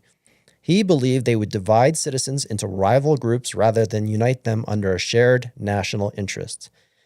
It would encourage revenge and domination, as one party would try to gain and hold party at the expense of the other. And it would distract leaders from their duties to the people and make them more loyal to party than country. And it would invite foreign influence, since outside powers could exploit internal divisions to weaken the nation. Like, oh my goodness, like talk about, has more wisdom then than any politician does today. Well, the amount of trauma that he had probably experienced in his short life, he had to have been reaching up to something higher than himself. to try to find these answers, because I couldn't imagine what it was like. You know, The only we thing don't he have missed, modern day medicine or any of that stuff. So the only thing he missed was talking about how money, the possible corruption of money in politics. Like that's the only thing that's not explicitly like he didn't mention in that address. well, maybe we've we reached his limit. We've reached where his knowledge stopped Well, he probably never thought because we the people would never be interpreted as in this corporations. position. Yeah, he didn't think we'd get to this point, probably. So Libby says James Tallarico and Graham Plattern, who I don't know, are modern day versions. And James Tallarico does use the phrase, the most dangerous minority are billionaires. Or I think it's a certain group of billionaires. So Lynn Hooner, you're up next. So get ready. If you can boil it down to 2 or 3 minutes, that would be great.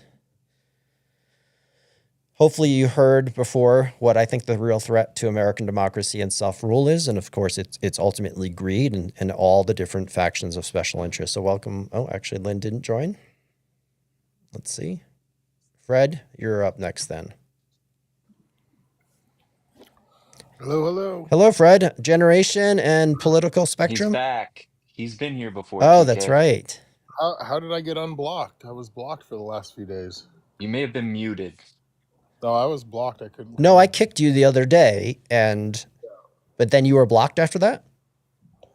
I was. I don't block anyone, or I haven't blocked anyone, so unless you want that distinction of being the first. You've kicked me both times I've been on your panel, so. Yeah. All right. Well, let's try not to go there. Let's try not to go down the rabbit's hole. So what are your thoughts? Keep it towards democracy and self-rule and the corruption and the money behind the corruption. Let's see if we can keep it confined to that. Fool me once, shame on you. Fool me twice, shame on me. All right. Here's the third time, TK. Here All we right. go. Well, you're not going to get any disagreement from me on corruption, so. Oh, this is going to be boring. I'm not so sure that's going to be productive. No, but you might have a different viewpoint, so that's great, right? Here, Yeah, so actually, Fred, just so you know, let me use this opportunity to inform you sort of like the rules of discussion that I'm working on, not just for you, but the other people that are here as well.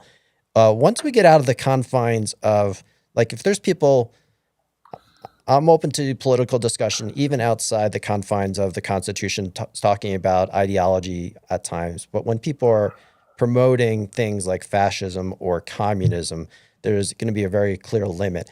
It's very similar to how I view some of these cultural issues. When a conversation starts going into cultural issues, I don't want to be dragged down into that because I have different agenda and motives to stay out of the cultural society issues, right? Because I want to be about uniting America. So just so you sort of understand my rules of discussion, once they sort of go outside those confines, then, which I forget what I kicked you for the other day, but I suspect it was outside of those confines, and that's probably why I kicked you.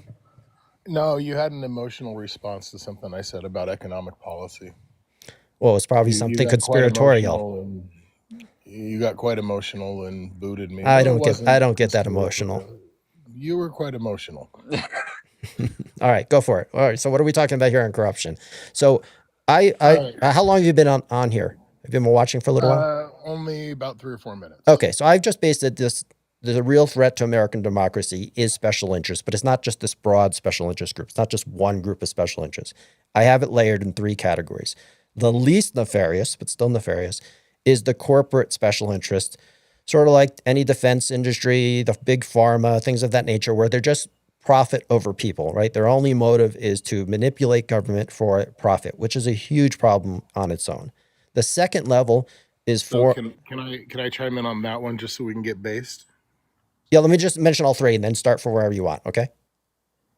The second Well, one is foreign actors and foreign governments that are infiltrating our government so that their interests are representative as much as possible and not ours. And then the most nefarious group is the top tier, is sort of the domestic T's. And they are a group of 2 groups of people that are infiltrating government from the inside. And they are the Christian nationalists, sort of the Stephen Miller wing, the Project 2025 wing, And they're also the corporate dictators, the Peter Thiel wing and the J.D. Vance wing. They are trying to subvert democracy and change it entirely into something else. So those are the three levels. So I would invert your three levels. Okay. And I'm going to start with your first level being the defense and that group. Big I pharma, think defense, oil and gas, yeah, yada, yada, yada. I think anybody that's prioritizing utilizing citizens as guinea pigs for their study and development is doing it with nefarious profit motives. And anybody that would prioritize taking our nation to war for our young generation to be unalived for profit is also the most nefarious for Okay. profits. Your second group, foreign interests, I agree with their placement and I agree with the assessment. I'll use Israel as an example. Let's They just take refer to our- them as is, because you just never know with this platform. Okay, I'll call them is for this discussion.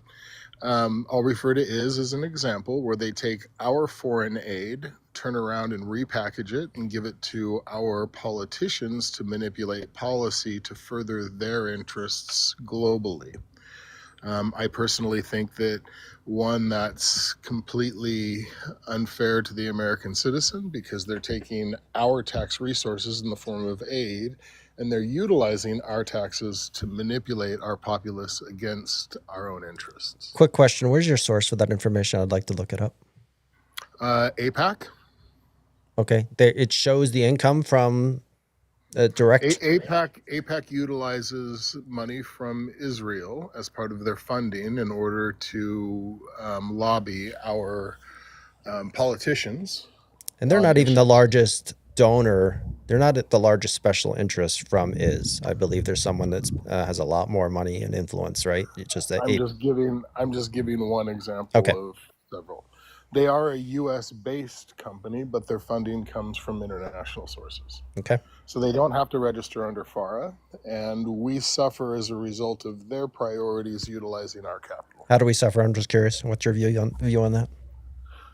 Well, if let's just say we have 200 peacekeepers there now and one is unalived, an American citizen has unalived as a result of their priorities that don't affect our domestic interest. Let me ask you a question. Do you agree that, the United States and the UK were basically the lead architects on making sure Israel had a homeland? So we set up that was sort of I would agree with that. all right. So that was our promise. We created a nation and we're supporting that nation. So I agree with the statement. I don't agree with the action. the initial action? So, correct. Okay. I am a non-interventionalist, and I don't think that we should be protecting any nation from their adversaries by virtue of our religious priority. How would you view Ukraine and the Russia situation? That doesn't seem to be a religious priority. Again, we were talking about is. Right. I'm just trying to Ukraine connect the and dots Russia- because it's not. Ukraine and Russia's different dynamic, which I also don't agree with, primarily because Ukraine is a largely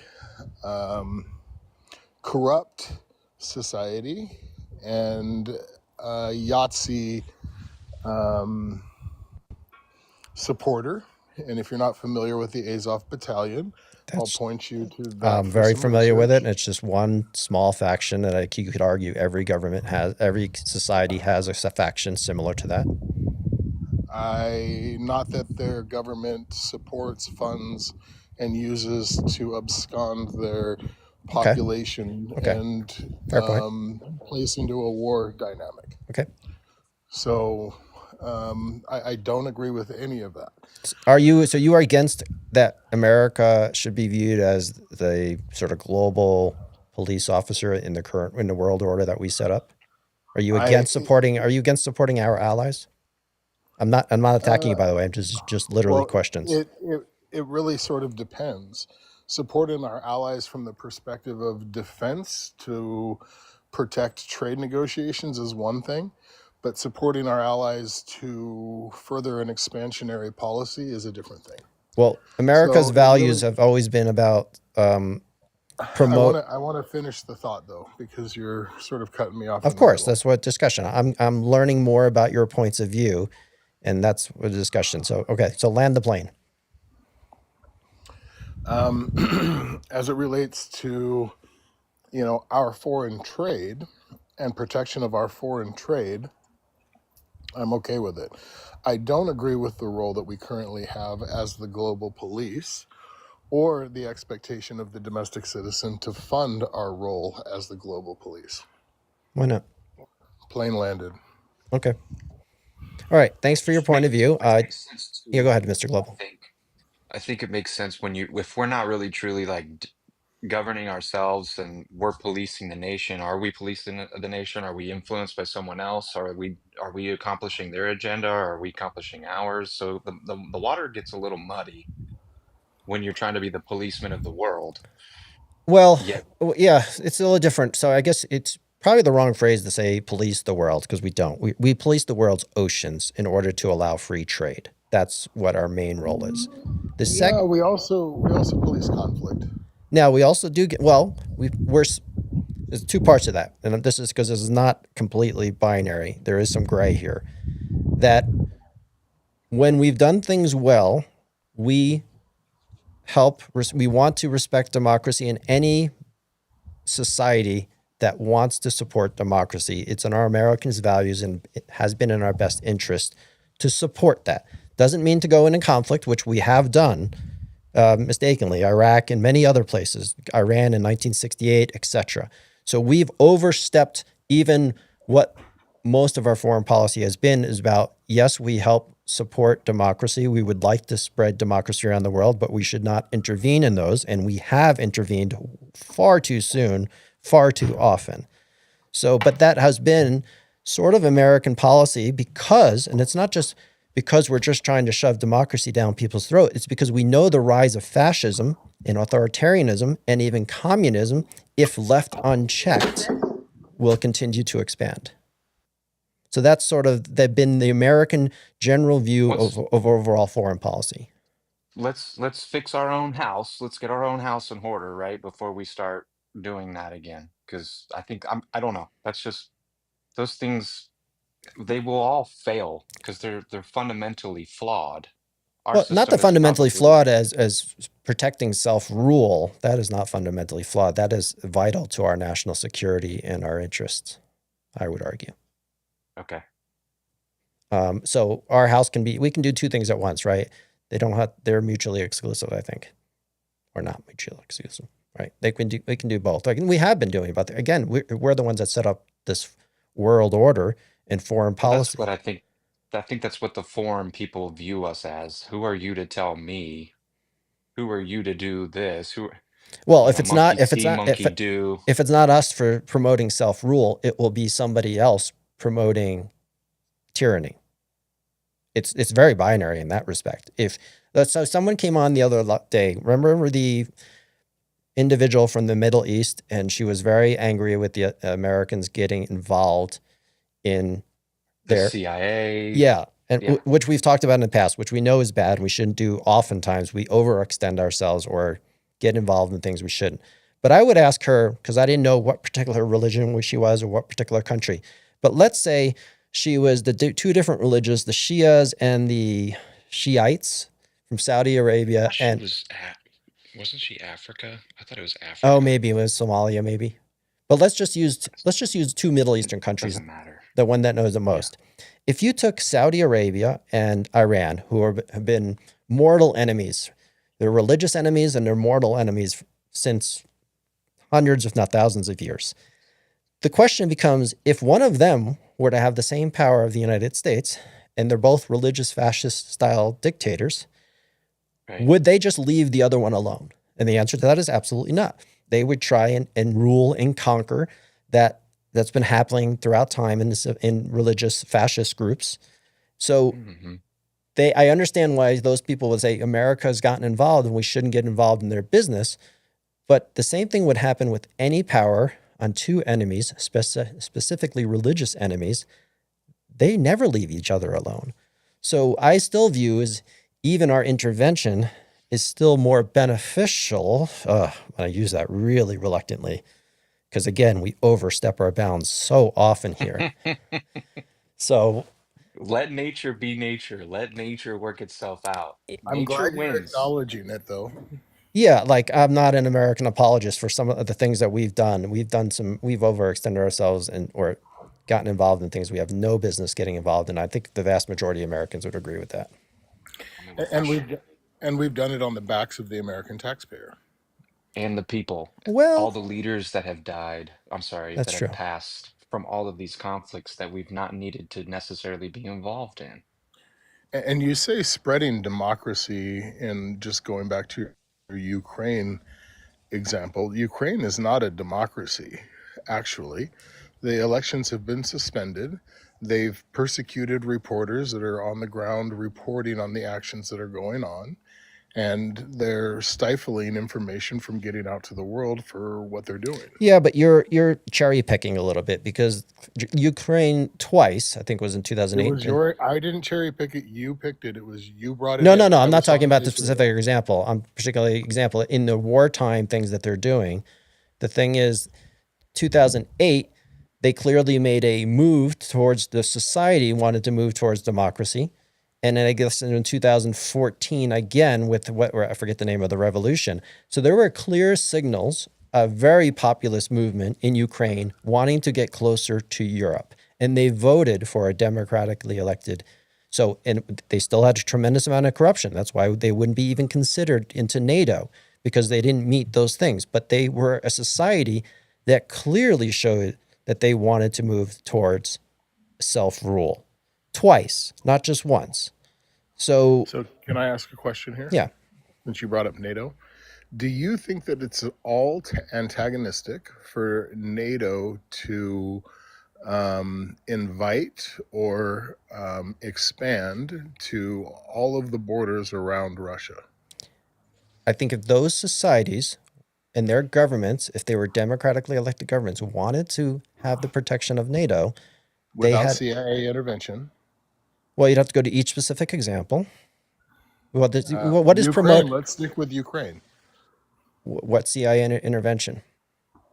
And is the CIA so powerful that they're able to manipulate their society completely to move towards Europe?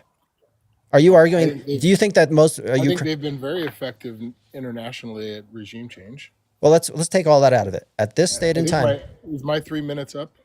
yeah, I mean, you can go if you want, but you're welcome to stay.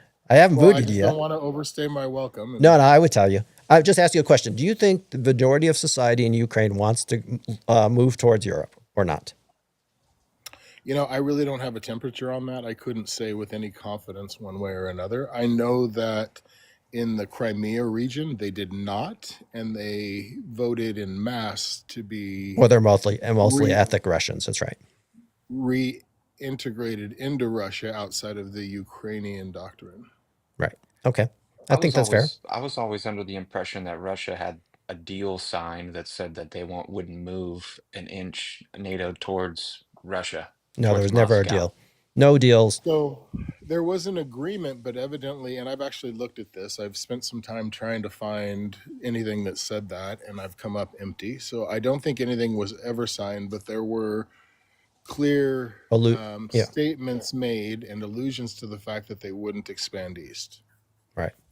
Which I think shouldn't have been done, but it doesn't matter. We're talking about big boy politics and big boy geopolitics. If there's no treaty and there's nothing signed and there's no agreement, it doesn't exist. So that is just crying and blaming that if some diplomat somewhere, even multiple diplomats said, we don't think we're going to expand, we're not going to expand, and you take their word for it, well, that's on Putin. That's ridiculous. That's such an amateur way of doing geopolitics and diplomacy. That's not how world diplomacy is done. If there was actually an agreement in place, we were even at one point, Putin asked to join NATO, right? Or not asked. I forget how that specifics of this. He did. No, you're correct. Yeah, He did request. Yeah, and they would have had to meet the same requirements towards democracy and self-rule as anyone else. Now, they were probably shut down because of the culture in Russia is so far away. It's very similar to Ukraine, right? But Ukraine made moves to clearly move towards the European Union and want to be a democracy, which Russia has never done. So everyone, and this is not about us, all you have to do is ask our ancestors in East Germany, in Poland, or wherever it is, do they want to be under the old Soviet Union? And yes, there's some of the population that would say yes, but they clearly moved to a democratic self-rule model, and we generally support that. Then we should support it, right? Yes, it comes with potential conflict issues, but I don't know what the alternative is. If we stand on values and values first of self-rule, even with our own warts and flaws, we should continue to do that. So Americans should unalive for other nations' priorities, is what you're saying. Oh, I did not say that at all. That is putting a mouthful into my... No. I definitely did, but that's essentially what your statement means. You could take that. That's ridiculous. You're basically saying police officers protecting the public once in a while are unalived because they're protecting freedom and our on right. American soil for American Fred seems like he's interests always trying to to trap American you. benefit. I know. He's trying to trick you into a little trap. He always I has. didn't He's trying have to trap him. He said it. I was just pointing out to him that he did. That's all. What did I say? That if it's a foreign nation's priority, that Americans should unalive as a result of their priority for this. If they Democracy. ask our military to be there, and we have 746 military bases around the world. I mean, hey, listen, at the end of the day, whether you agree with everything You that just realized it. no, You did. no, we have a responsibility on our world. With great power comes great responsibility. And that responsibility comes with threats and comes with costs. It's just how it works. And I have no problem with our soldiers, our children, defending our shores and looking out for our domestic interests on our soil. If that is the way that American public and democracy, if we were electing free leaders and that was the decision of those people to abandon the world order and our American population truly wanted to do that, then that's how democracy works. But don't think that if I don't remember ever agreeing to fund a global police. well, you weren't alive after the Roosevelt administration and after World War II and all the treaties and everything that the current world order was signed, right? And we've been behaving that same way I don't since. remember us taking a vote on that. You do take a vote on that. You took a vote in the 1950s and 1960s. There were people with very different views. Congress decided that on behalf of the American Okay. citizen based on flawed information, which we know today, which we didn't know then, which is another part of the problem. All right. Transparency. Well, Fred, congratulations. We made it through this without a kick. I think we're making progress. Mr. Global, did we pass our therapy session? Yeah, not with Flying colors. not very well though. I mean, it was a little rough. It was a little abrasive. That's all right.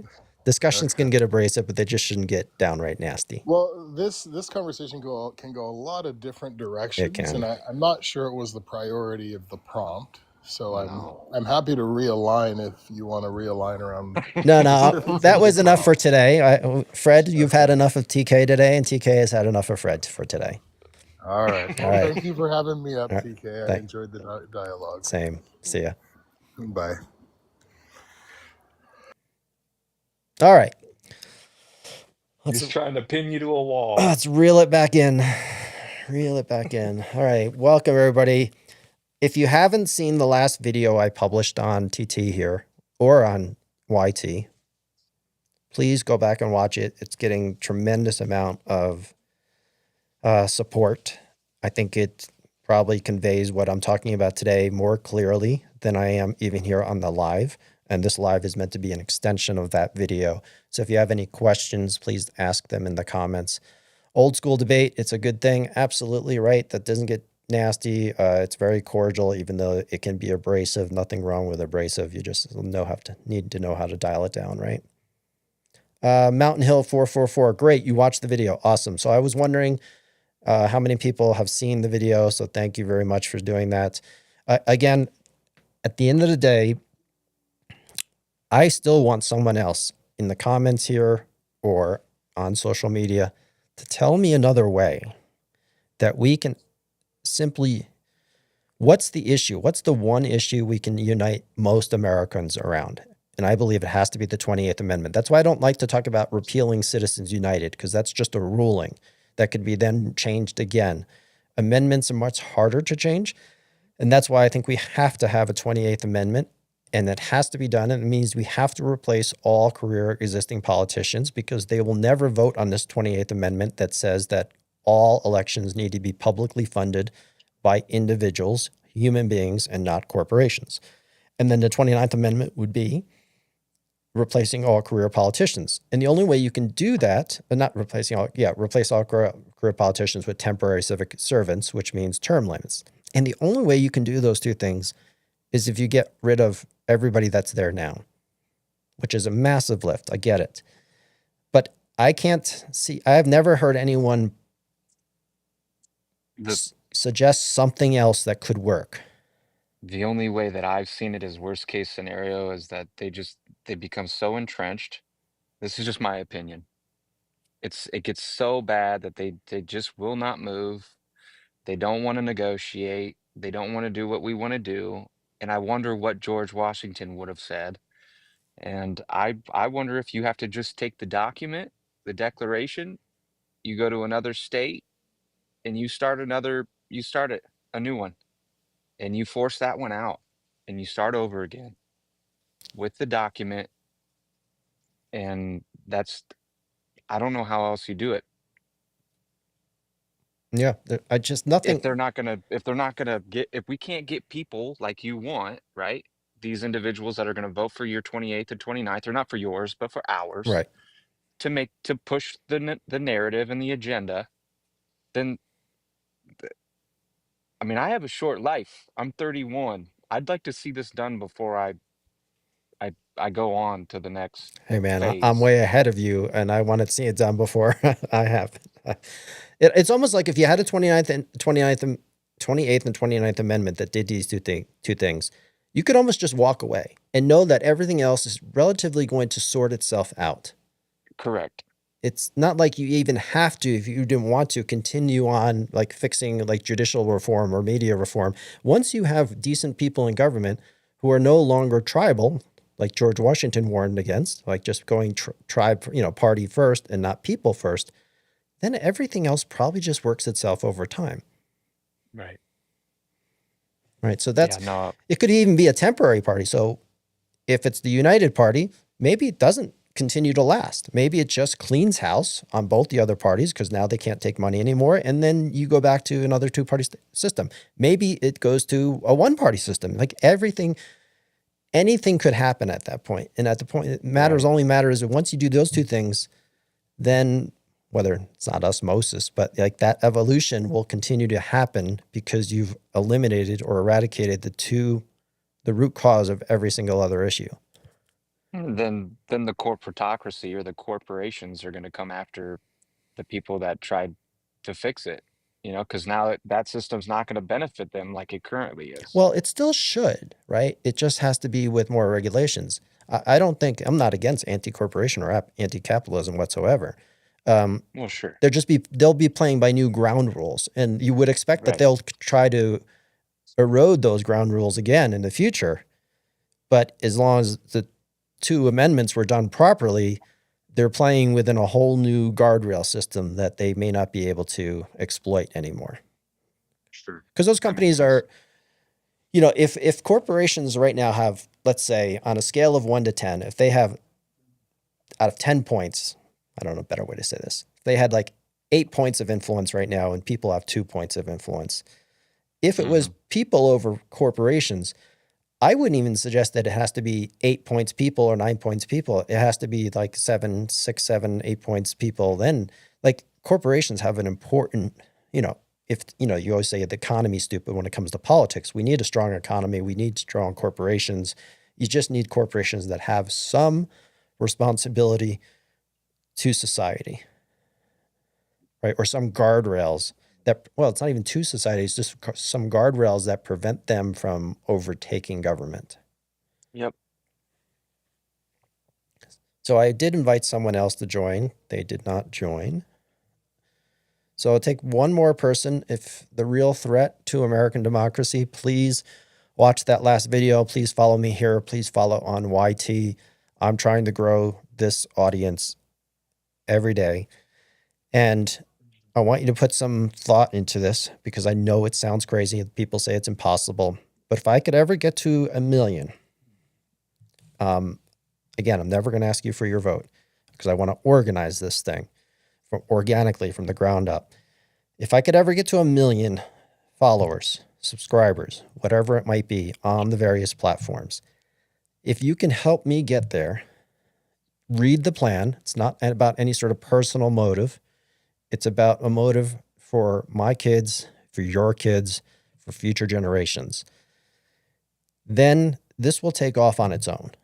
So it's sort of like you got to get over the hump. You got to get to a point of critical mass and network effects. I know from other people's comments, from thousands of other people's comments, that most people believe there's over probably 100 million people that would want to do this. So it's just about reaching them and convincing them that, yes, it could be done. And the hardest part is probably the first million. Once you convince 1 million people, you start momentum and a wave, and then you'll get to 5 million much easier than it took you to get from 0 to 1 million. So 1 to 5 will go faster. And then 5 to 20 will go even faster. And then at some point you become an unstoppable wave. And that's what I would like to do. And that's what I'd like to ask you to do. Sometimes I don't know how to ask it. So I just ask it, right? I don't want to be a content creator. I don't want to be an influencer, but I want more people to do what I'm trying to do and trying to promote these 28th and 29th Amendment. And like Richard says, marketing the 28th and 29th Amendment, sort of like education, right? This is not about picking fights. It's not about arguing about specific issues. It's completely about the values and the principles of knowing that corporations are not people and money is not speech. Solve that, and I think we solve, or we compromise on everything else, just naturally, organically, and I think we all live a much, much better life. I think life improves dramatically. I think our mental health improves wildly dramatically then. I think you've got the right idea with like going on the Josh, is it Lafazan? Yep. I think, you know, people do better together in packs. So finding like-minded individuals that already have a following, at least coming up with like some sort of charter or game plan amongst, 5, 6, 10. You can't get too out of hand with how many people are involved in it, but Yeah, because at the end of the day, someone will become like Josh is a Democrat and he has progressive views on things, but he's a good dude. He has very good desire to make America a better place. So he has a big following. And by the way, he's got 600,000 people. Congratulations to Josh Lafazan, because I believe he only started last year, but he only really started earlier this year in February. So he's doing really well. But I also wanted to go on, I forget the name of the group. He had 2 million followers. I almost was on as a guest with him. And I think you're right. I'm going to try and go on more to try and just, whether it inspires someone else to continue to talk about this issue, because maybe more people will gravitate to the 28th and 29th Amendment. And then it takes on a life of its own. I agree. Shout out to Harry Mellon for the heart meat. Oh, and thanks to Livy for not being shy about asking for reposts. So I feel like, it's part of the game. I guess I don't like doing it or rather talk about the issues. But yeah, I guess you have to do it, right? You got to get out there deeper, brother. You have a great message. Thank you, Marcus. Thank you very much. I really do believe, and it's because I've been independent my entire life. I've never been affiliated with either party in any shape, way, or form. I have voted for individuals on both sides of the political spectrum. And I think it takes that kind of, and I'm not unusual, right? This is not unusual. There's 75 million people in America that vote regularly that are not registered Republicans or Democrats. So it's just like one of us or few people are speaking up about it, right? Most of the time you hear people talking about these things, they're just hardcore right or hardcore left. And that's what social media seems to be filled with. All right, we got one What's more your guest. concern about the third term, TK? Oh, yeah, that's a great question. So, Marcus, I'm going to invite you in and I'm going to answer Mr. Global's question. What's my thought about the third term? Yeah, like what? How would that make you feel Well, if it was something that happened? then I think the Constitution's dead. No, really, I think democracy. That would be the end. That would be the end of the Constitution. I agree with you. Yeah. What's the 25th Amendment, right? That you can't serve more than 2 terms. I think that's right. Correct. Yeah, I think that's. We need to qualify those other 6 amendments though and get it done and over with. Which one? So go ahead. Welcome, Marcus. Welcome back. Can you remind me? You've been on here before, right? Yeah. But Yeah. we definitely need the 28th and the 29th. So those need to be finished and done. But I was listening to you earlier. Sorry, I had to take a shower at the gym. I'm heading to a birthday party. But I will say this. One thing that I really liked about your message and what you're saying, but we're going to have legislation. So whoever they vote for, be it a Democrat or a Republican or an independent, we need qualified people that can change the legislation for the term limits, but we also need to take all the money out of this situation. You said it perfectly earlier when you said, an independent doesn't have the money that a Republican or a Democrat has. And if we don't fix that first, we can't fix these problems, that we need to take care of. Turn left onto Lawson Gap Road. So yeah, no worries. So what the 28th Amendment obviously does what more than what any legislation would do. Yeah, I agree with you wholeheartedly, but how many times have we sat here and waited for the 28th and it hasn't happened? It's right. Even like people ask me all the time, Mr. Dayton, you voted for Obama, and I was like, 5.5 miles. I voted for Obama because I love a constitutional lawyer. But not just that, but the best spoken president we had since Ronald Reagan. We hadn't seen somebody so well spoken. If you went into a room and you were a Republican, a Democrat, independent party, or you were a non-voter, he touched you in some way. Something he said resonated with you, and that is rare to see in politics. Yep. And I think that's ideally in a perfect world, you'd have someone like that rise up again. Railway crossing ahead. Not someone like necessarily his political viewpoints, but some generational leader that could capture the nation's heart and soul and sort of bring it back together and then do some of these things. But the strange thing is, even whether it was Obama or Reagan, or even if it's AOC today, or, if you're thinking about AOC or Bernie or whoever it might be, like no one ever bought out by lobbyists so quickly, and that can happen to it. I want to remind people that can happen to an independent. It happens a lot, and we need to. That's legislation that we have to have, that you cannot accept any money other than your paycheck. Look, I'm on the board of education in Alabama, District 5. I put all my stuff in trust so I could pay attention to my constituency and make a difference. Right. Yep. And I own 4 companies, so anybody can do it. It just has to be done across the board. Yeah, you can't have if you accept money, any sort of bribe or money from anybody else other than an individual, it's like straight to jail. It's like, It doesn't matter if you're a judge, it doesn't matter if you're a politician. Like, I'm not going to say skip due process, but you get my point. Like, straight to jail. Yeah. Exactly. We are in an unprecedented situation. Look, like I said, Board of Education. We just had a whole bunch of electric groups that turn all the lights on and all the air conditioning on. They do that remotely from Silicon Valley, right? Or wherever they're located at. And they come in and they offer you advisory positions for $30,000, and people take that. That should be hands down illegal. It needs to be illegal. Look, I've been a Republican since I was 12 years old, but my grandfather told me, if you ever get into the family business, because my cousin Mark Brandt was governor of Minnesota, Mark Matthew was a and with a senator in Florida. He said, if you get talked into this, be about all the people. You don't represent just the. Of course, he was a diehard constitutionalist, and he said, and he served in World War II. So to him, you served all the people, and he said, and served the biggest portion of the people, which are the people who don't vote. Right. And that's what we should all do, but unfortunately, that's not what's happening. Exactly right.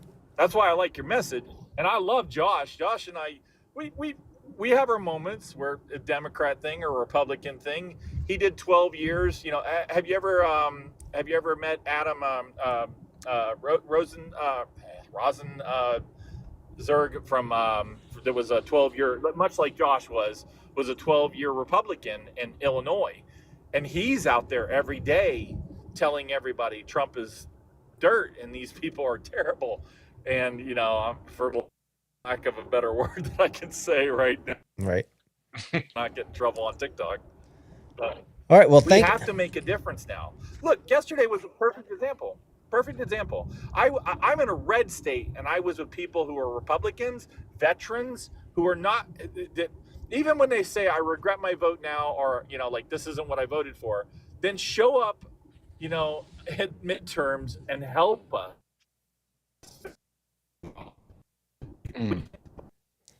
Marcus, we're losing you. I think you're breaking up. He went through the dead zone. All right. I bumped him just because Marcus, you went through a dead zone. We lost you. You were starting to break up. Plus, with your wonderful maps intervention, we know where you're headed. We know where you're going. So watch out. Somewhere in Alabama. Someone did make a great comment that, Marcus, you're welcome back, of course, anytime. Please join. I love having you here. More people that have maybe slightly different perspectives, but are on the same boat. That's really what we need. We need this giant ship of 50 million people that could do this. And here's something that I've been thinking more and more, and this is from Polaris. Polaris mentioned this. It wouldn't even take 50 to 70 million people, because depending on how you would get people into government, if you had 34 of the 50 states, you could call a constitutional convention, which I don't think has ever been done before, which hasn't been done before. So it could be even fewer people that would have a majority say. So it's not like you even have to get rid of everybody. So I know it sounds crazy that you have to get rid of most existing politicians, but there's a way that you still have to get rid of fewer. It's still a lot. Mm-hmm. But once you got to that number, then you can start taking action anyway. But Meadow says AOC and Bernie have not been bought. Look it up. That's right. They actually did look it up 2 days ago to see Bernie took some money from some PACs back in 2016 or so forth. Very few, like 0.07% of his money came from some sort of special interest. And AOC as well. It's like, I think it's zero. I think AOC is zero. I get concerned that they're gonna get bogged down in that whole cultural, the AB stuff. Yes. The right stuff, like because of who backs them. And I don't know if they're going to actually be able to get anything done that's worthwhile. If they could just stick to the billionaire message, like I don't even think I was listening to Bernie and talk about the billionaires, because he always keeps it. I don't know if he's just keeping it high level because he doesn't want to go into the weeds, but he really doesn't dig deep enough into the corporate dictators and the Christian nationals and the foreign interests. Like I think actually most people appreciate when you go into the weeds a little bit. So you put a little color onto this broad stroke that's just special interest. And that's what I think resonated with my video. The video that I did was 5.5 minutes long. Remember, I first posted it and it had music on it, and the music was too loud. Yeah. And I picked up 3,000 followers in the past 36 hours. Good. Which is crazy, right? And which is pretty good anyways for my channel. And the point there was, I posted it with music. The music was too loud. I didn't notice it. It was the same exact video. Someone left in the comments, "Hey, your music is too loud. I couldn't hear your message." So I was like, "Oh, all right." And I was going to Home Depot to pick up some things. And I just was in the parking lot, and I deleted the other video and I reposted it without the music. And I thought it was a good video going into it. And I was wondering why it only had I was almost in 300 view jail, maybe 700 views. And I was like, yeah, I thought this was a pretty good video, but I was like, oh, it must have been way too long. 5.5 minutes. No one's watching a 5.5 minute TikTok. Right.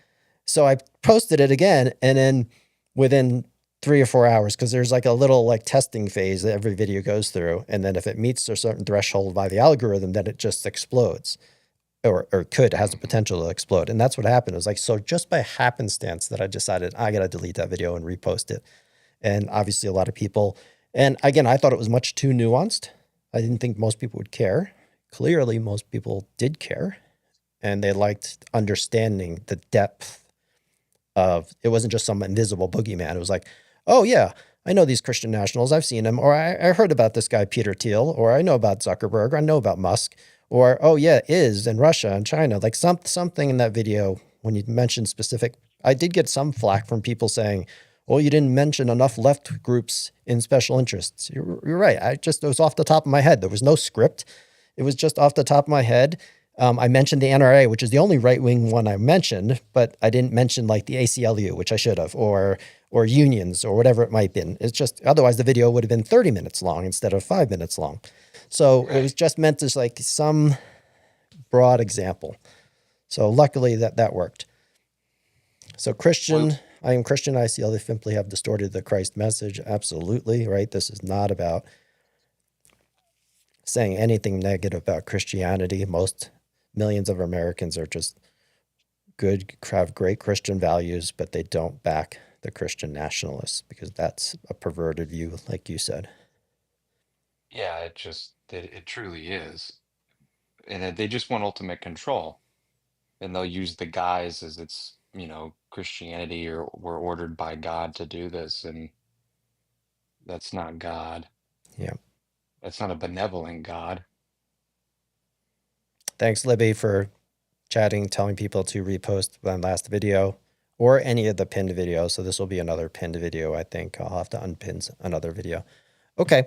Well, I'm going to do another video probably today or tomorrow. It's about the balance of democracy. I think I have some ideas. I'm going to do it off the cuff again. It might be another 3 to 5 minute video. But it's about, it's democracy is like a balance board. It's like a balance beam. Is it a balance beam? It's a seesaw. It's like a seesaw. Sure. The pendulum. You do those videos in your backyard, you're always in the same little spot, it looks like. It is, right? It is. Yeah. I'll do some more for here. In the winter, I'm going to be stuck in here most of the time. So most of them are in the backyard. But I'm going to do that because democracy, if it's like a seesaw and it swings back too far, then you won't be able to get it back up the other side. One side is fascism, the other side is communism, and great democracy or well-functioning democracy is that balance, just balancing back. It's teeter-totter, right? It's like back and forth. And as long as you're doing that, then you're running the great experiment. But if any one side starts winning too often, you start falling down to one side and you'll probably never come back to it. Yeah. So I think that's what the video will be about. Well, the Denver game's about to come on, so I'm going to go watch some football. So, all right. Enjoy the football. Everybody else, enjoy. Thanks for watching this live. I'll leave you with one last, let's see. I'll do another clip. Appreciate it, TK. I'll see you. All right. See you, Mr. Global. All right. Thanks, everybody. I'm going to leave you with a new clip. We're going to do the Ted Lasso speech today because it's all about unity and being a singular team, not two different teams, right? We're not two different teams. We're just one team. So listen to the speech from Ted Lasso. Thanks for joining us live. Please follow, please repost.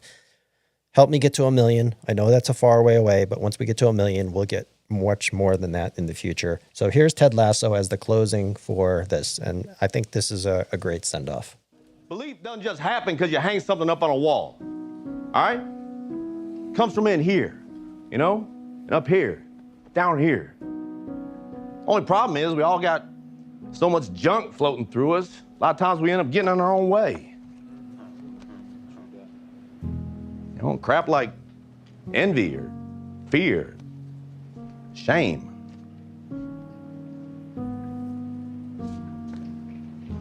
I don't want to mess around with that shit anymore.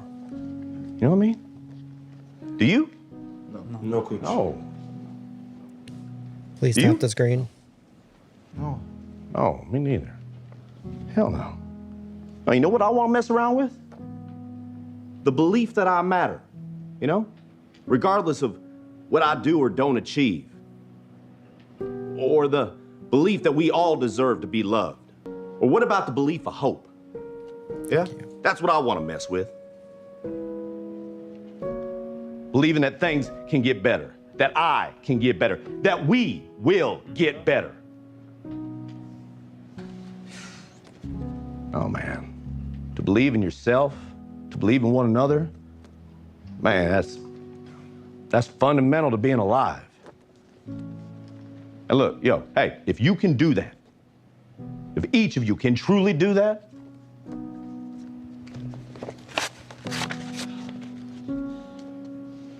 can't nobody rip that apart.